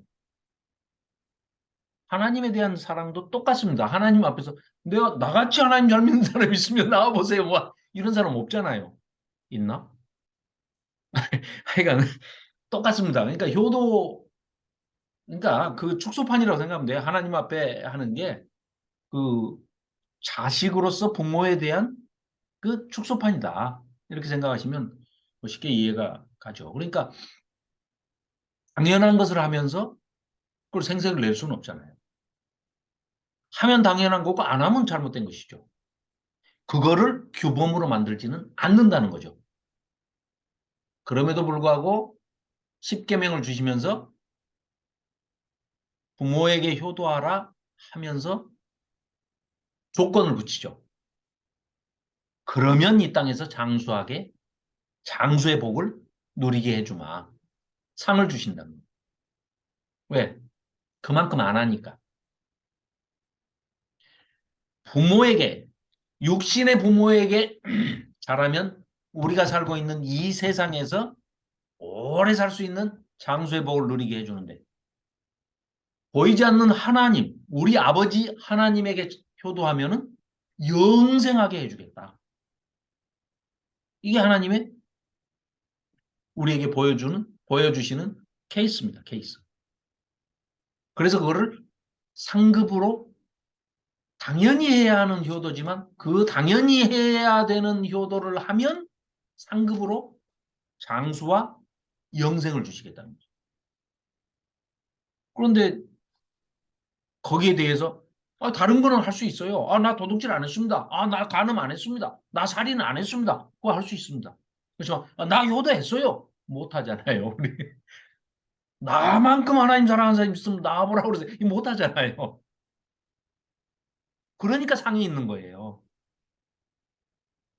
네. 자, 그래서 얘기가 길어져가지고 죄송합니다. 자, 그렇게 하고 그 다음에 잠깐만요. 화면 공유. 자, 축복을 합니다. 축복을 하는데 이제 뭐 축복권을 이제 빼앗은 것은 우리가 이제 너무나 잘 알고 있고. 또 자, 28장 한번 보실까요? 28장. 이제 도망가지만 이삭이 야곱 불러가지고 이제 축복을 해 주십니다. 아버지로서. 너는 가나안 사람의 딸 중에서 아내를 맞이하지 말고 일어나 밧단 아람 너희 외갓집으로 가서 네 외조부 부드엘의 집에 이르러 네 삼촌 라반의 딸 중에 아내를 맞이해라. 특명을 이제 받았어요. 그래서 갑니다. 자, 그래서 갔다가 이제 우물가에서 라헬을 봅니다. 야, 뭐 아주 너무 좋죠. 자, 그 유명한 사닥다리 한번 볼까요? 10절. 야곱이 부엘세바에서 떠나 하란으로 향하여 가더니 한 곳에 이르러는 해가 진지라. 거기서 유숙하려고 그곳에 한 돌을 가져다가 베개로 삼고 거기 누워 잠을 잤습니다. 돌베개를 하고. 꿈에 본즉 사닥다리가 땅 위에 서 있는데 그 꼭대기가 하늘에 닿았고 또 본즉 하나님의 사자들이 그 위에서 오르락내리락 하고 또 본즉 여호와께서 그 위에 서서 이르시되 나는 여호와니 너의 조부 아브라함의 하나님이요 이삭의 하나님이라. 네가 누워있는 땅을 내가 너와 네 자손에게 주리니 네 자손이 땅에 티끌같이 되어 네가 서쪽과 동쪽과 북쪽과 남쪽으로 퍼져나갈지며 땅의 모든 족속이 너와 네 자손으로 말미암아 복을 받으리라. 내가 너와 함께 있어. 야곱 너와 함께 있어. 야곱 네가 어디로 가든지 너를 지키며 너를 이끌어 이 땅으로 다시 돌아오게 할지라. 이 약속을 잊어버린 거예요. 지금 20년 전에 베델을 여기 지나가면서 지금 하나님께서 하신 약속인데 돌아오게 할지라. 내가 너에게 허락한 것을 다 이루기까지 너를 떠나지 아니하리라 하신지라. 야곱이 잠에 깨어 이르되 여호와께서 과연 여기 계시거늘 내가 알지 못하였다. 자, 그러면서 이에 두려워하여 이르되 두렵도다 이곳이여 이것은 다름 아닌 하나님의 집이요 베델. 그렇죠? 이는 하늘의 문이로다 하고 야곱이 아침에 일찍 일어나 베개로 삼았던 돌을 가져다가 기둥으로 세우고 그 위에 기름을 붓고 그곳 이름을 벳엘이라 하였더니 이 성의 이름은 옛 이름은 루스더라. 야곱이 서원하여 이르되 하나님이 나와 함께 계셔서 내가 가는 길에 이 길에서 나를 지키시고 먹을 떡과 입을 옷을 주시어 내가 평안히 아버지 집으로 돌아오게 하시오면 여호와께서 나의 하나님이 되실 것이요 내가 기둥으로 세운 이 돌이 하나님의 집이 될 것이요 하나님께서 내게 주신 모든 것에서 10분의 1을 내가 반드시 하나님께 드리겠나이다 하였더라. 이거 어떻게 생각하십니까? 이거 지금 야곱이 제대로 지금 소원 기도한 겁니까?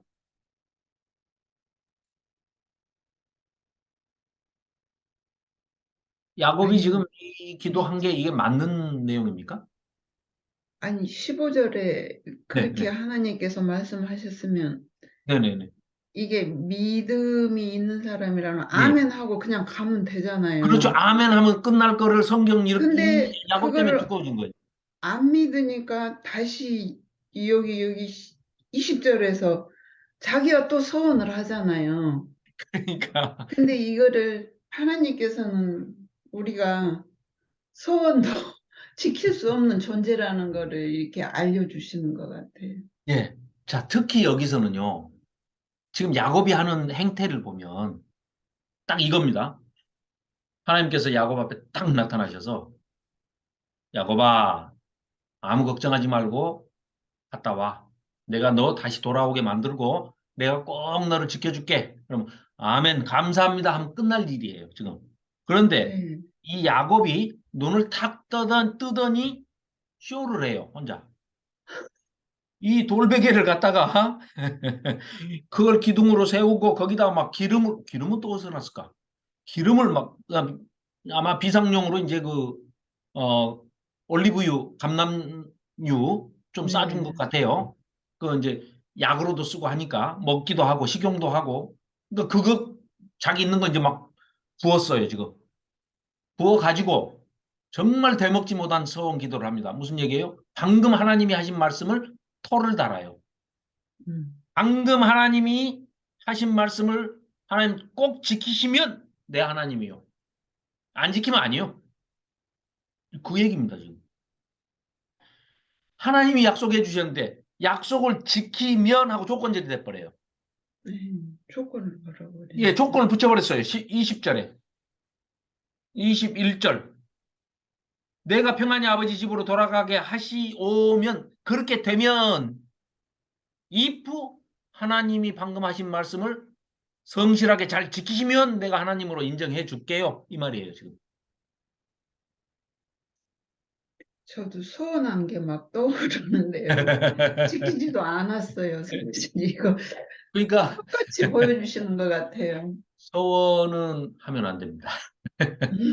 함부로, 그러니까 서원을 하지 말라는 말씀이 아니고 서원은 하시되 정말 신중하게 하셔야 되고 함부로 하셔서는 안 된다. 반드시 지켜야 되기 때문에. 그런데 지금 이렇게 야곱처럼 해버리면 안 된다는 거죠. 하나님이 기껏 내가 너를 지켜주마 그랬더니 오케이, 지켜주시면 내 하나님이고 안 지켜주시면 내 하나님 아닙니다. 나 지켜볼 거예요. 이런 망발을 하고 있는 겁니다, 지금. 안타깝습니다. 자, 그래가지고 이제 라헬을 만나죠. 라헬을 만나는 장면과 또 30장에 자, 이제 또 한번 넘어가 볼까요? 자, 야곱이 베델에서 이제 꿈을 꾸고 이 사닥다리 얘기를 좀 잠깐 할까요? 앞에 이제 그림이 아주 잘 표현이 됐는데 우리는 이제 잘 모르는 내용이지만 제가 이제 몇 가지 그 문헌들을 좀 이렇게 살펴보고 또 다른 이 부분을 이제 공부한 학자들의 얘기를 좀 이렇게 들어보고 이제 문헌을 살펴보고 찾아봤더니 유대인들이 사용하는 경전 중에 타르굼이라는 게 있답니다. 타르굼. 거기에 보면 우리 그 계시록에 묘사되어 있는 하나님의 보좌 있죠. 하늘 보좌. 24장로가 쭉 둘러 있고 하나님의 보좌는 막 너무 빛이 그 광휘가 막 비쳐가지고 눈이 부셔서 이제 이렇게 바라볼 수가 없고 또 그 주변에 막 그 12보석이 휘황찬란하게 비추고 있고 이런 거 있었죠. 이 24장로 또 뭐 천군 천사들이 하나님 보좌를 호위하고 있는데 너무 눈이 부셔서 하나님이 앉아 계시는 그 의자의 뒷면에 사람 얼굴이 박혀 있는데 너무 눈이 부셔서 아른아른해가지고 보지를 못했대요, 제대로. 너무 빛이 휘황찬란하고. 그런데 천사들이 어떻게 알았는지 그 사람이 이름이 이스라엘이라는 것을 알았대요. 야곱. 즉 타르굼에는 그렇게 돼 있답니다. 우리 성경하고는 관계가 없는 얘기입니다. 유대인들이 이제 써놓은 책이고 유대인들이 경전으로 쓰는 책이고 타르굼 경전이니까 그냥 참고만 하십시오. 그래서 이제 지금 호의를 하러 천군 천사들이 내려왔는데 베델에서 지금 야곱이 죽을 둥살동 해가지고 이제 거기서 불안한 가운데 잠을 자고 있어요. 그러니까 천사가 쪼르륵 내려와가지고 딱 보고 빨리 올라가서 다른 천사들한테 야야 이 하나님 보호자 어전 보호자의 등받이에 지금 새겨져 있는 그 얼굴의 주인공이 여 밑에서 지금 돌베개 메고 잔다 하니까 이 천사가 내려와서 보고 또 올라가고 이 천사 내려 계속 밤새도록 오르락내리락 했다는 거예요. 천사들이. 그게 타르굼에 기록이 돼 있습니다. 장로님 왜 웃으십니까?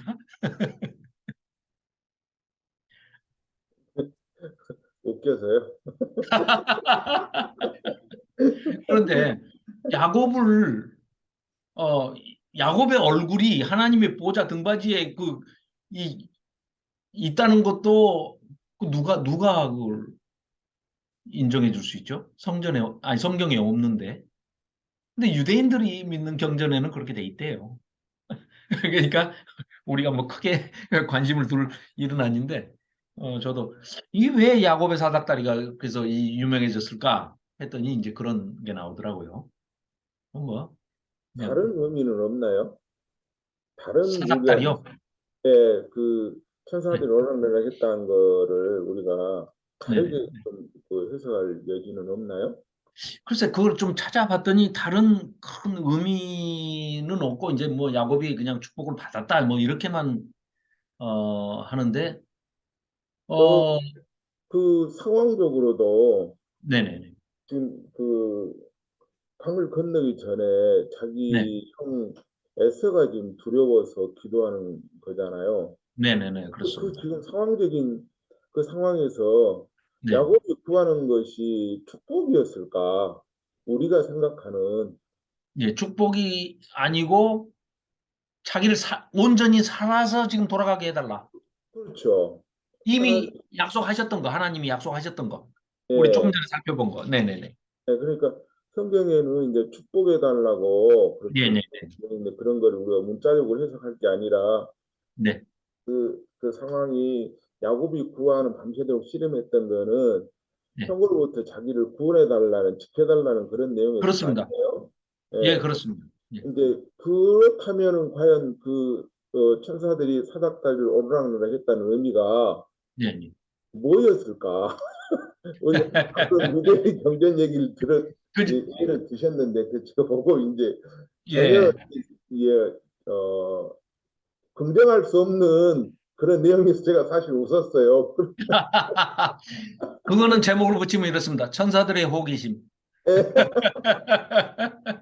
그래서 그 부분을 우리가 바르게 네. 이해할 수 있는 어떤 여지는 없는가? 그래서 제가 글쎄, 예, 뭐 별다른 그 뜻이 없더라고요. 보니까 뭐 다른 해석들이 야곱의 차라리 사닥, 그 네, 후반전에 보시면요. 네, 하나님이 그 천사들이 사닥다리에 오르락내리락 하고요. 네, 네, 하나님이 네, 서 계셨다가 있거든요. 예, 예, 서 계셨다, 예, 예, 근데 성경 전체 부분에서 하나님이 그렇게 서 계셨다는 부분은 딱 그 부분밖에 없다고. 네, 네, 네, 네, 네, 그래서 그때 당시 야곱이 예, 예, 굉장한 불안한 마음과 네, 거의 자기가 죽을 것 같은 그런 마음이었는데 네, 하나님이 그런 부모의 마음이 거기에서 나왔다고. 그 정도 네, 야곱을 사랑하신다. 거기서 사랑이 좀 많이 나왔다고 그렇게 알고 있거든요. 예. 그러니까 이제 하나님을 뵙고도 죽지 않고 살았던 사람이 이제 몇 사람이 소개가 되죠, 성경에. 네네. 대표적으로 이제 모세. 네. 그러니까 대부분 하나님 이제 이거를 신학적인 용어로는 신현 체험이라고 그러거든요.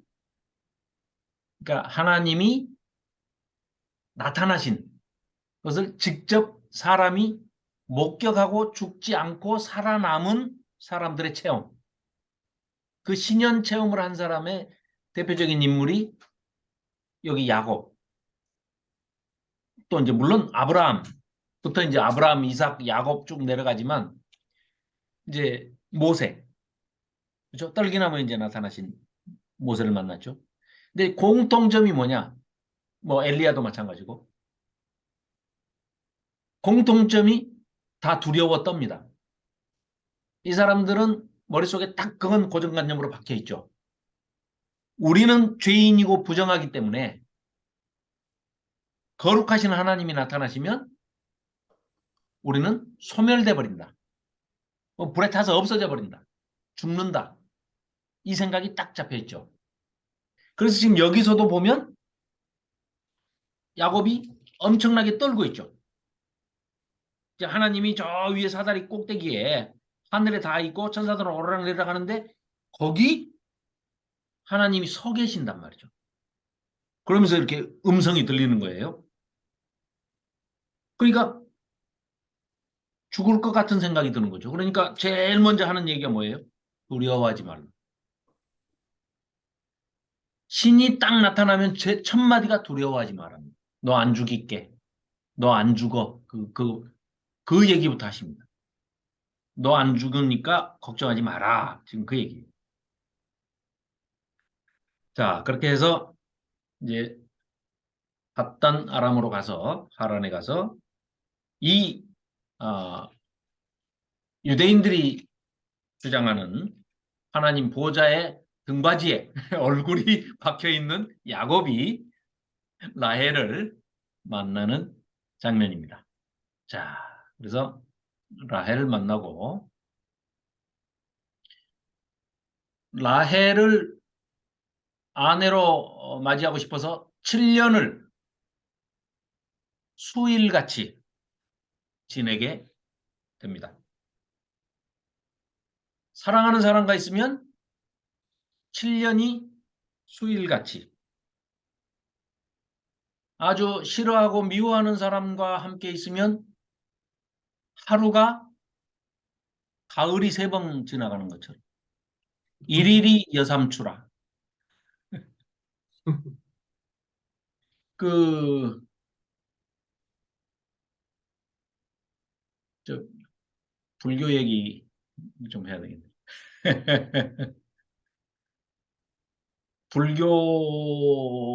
불교에서요, 뭐 오욕칠정 들어보셨죠? 네. 그 다음에 뭐 인생이 이제 사고, 4가지 고해의 바다다. 괴로운, 그건 생로병사죠. 그리고 정말 이 괴로운 것 중에 사랑하는 사람인데 함께하지 못하는 것이 제일 큰 괴로움이다. 두 번째 괴로움은 한시도 같이 붙어 있고 싶지 않은데 꼭 보기 싫은 사람이 가지도 않고 옆에 딱 붙어 있어. 어디 가나 다 있어요. 교회 가도 있죠. 아니신가? 아무튼 좋아하지 않는 사람과 계속 붙어 있어야 하는 것도 큰 괴로움이다. 그게 다 불교에서 나온 용어들이거든요. 만나면 반드시 헤어진다. 그런 사자성어 있죠. 네? 안 들리는데요? 자, 회자는 정리한다. 만나면 반드시 헤어지게 돼 있다. 회한 자는 반드시 정자에 이별할 이자, 회자 정리.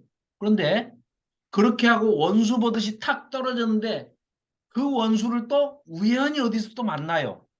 거자 필반 그럽니다. 우리나라 순수한 우리나라 말로는 원수는 애나무다리에서 피하지도 못하는 데서 딱 마주칩니다. 그런데 오래 같이 또 있어야 돼요. 그러니까 이제 뭐 다 불교 용어인데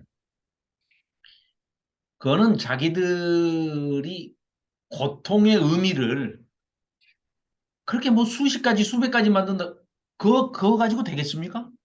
수만 가지 수억 가지가 있는데 고통의 의미는 그런데 그거를 여러 가지 고통의 의미를 가지고 어, 희노애락 애오요 요 일곱 가지 정서가 예, 이제 오욕 칠정 다섯 가지의 욕심과 일곱 가지의 감정 인간의 감정 이런 것들이 전부가 고통이라고 이 사람들은 그 정하고 있습니다.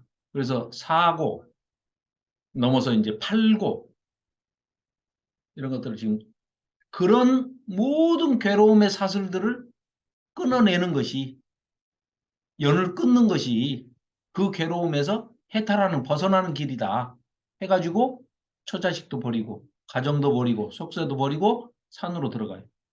심심하니까 다시 나와. 그러니까 그게 끊어집니까?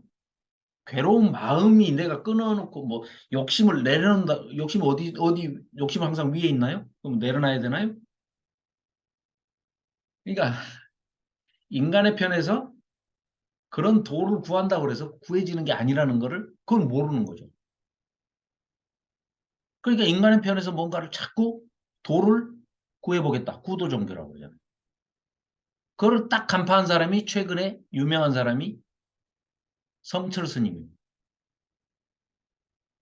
그 성철 스님이 유명하죠. 법어 물은 물이요 산은 산이로다.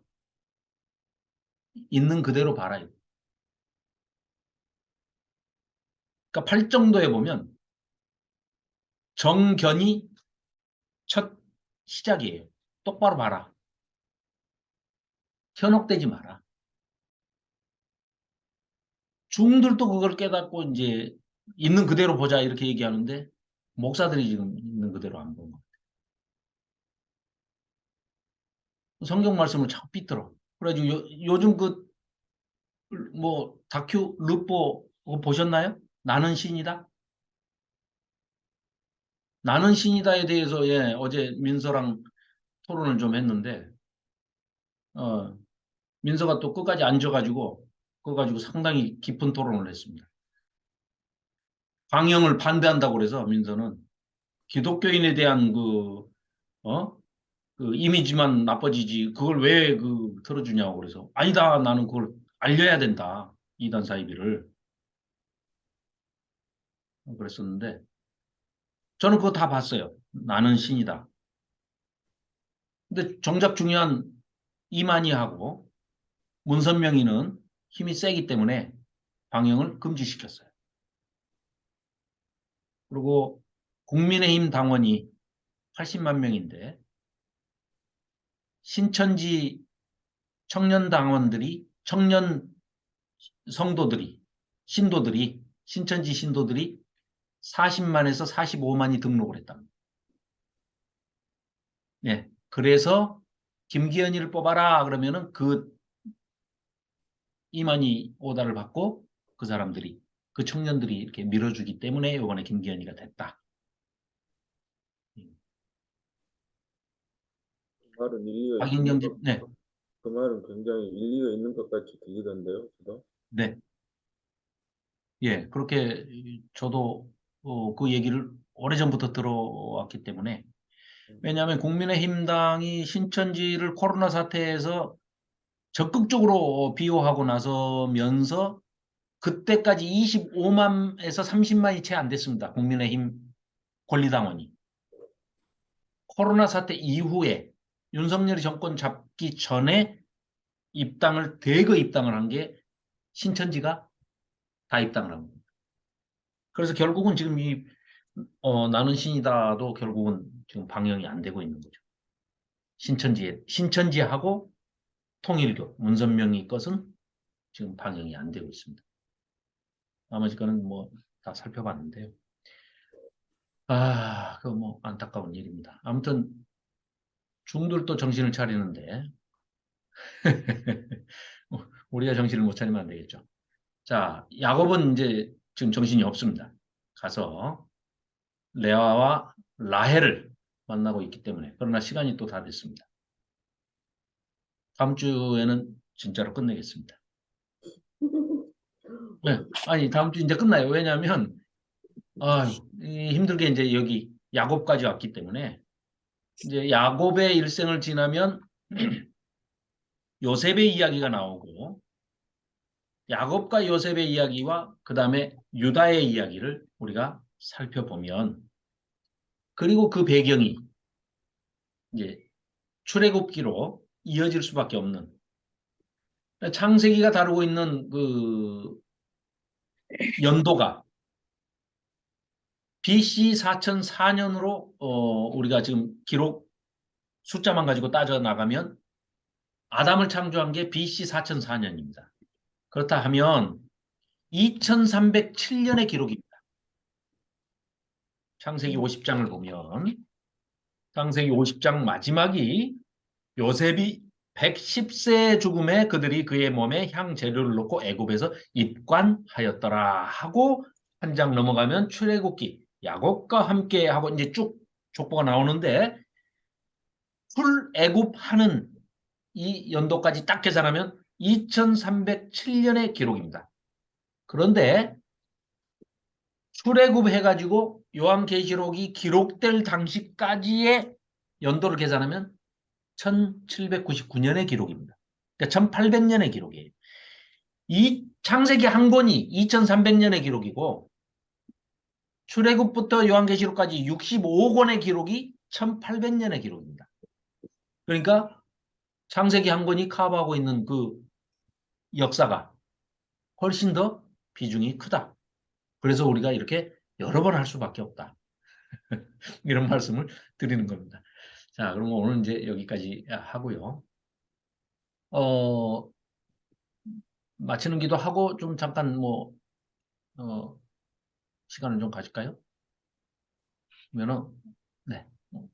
오늘은 장로님께서 마무리 기도해 주심으로 오늘 성경 공부를 마치도록 하겠습니다.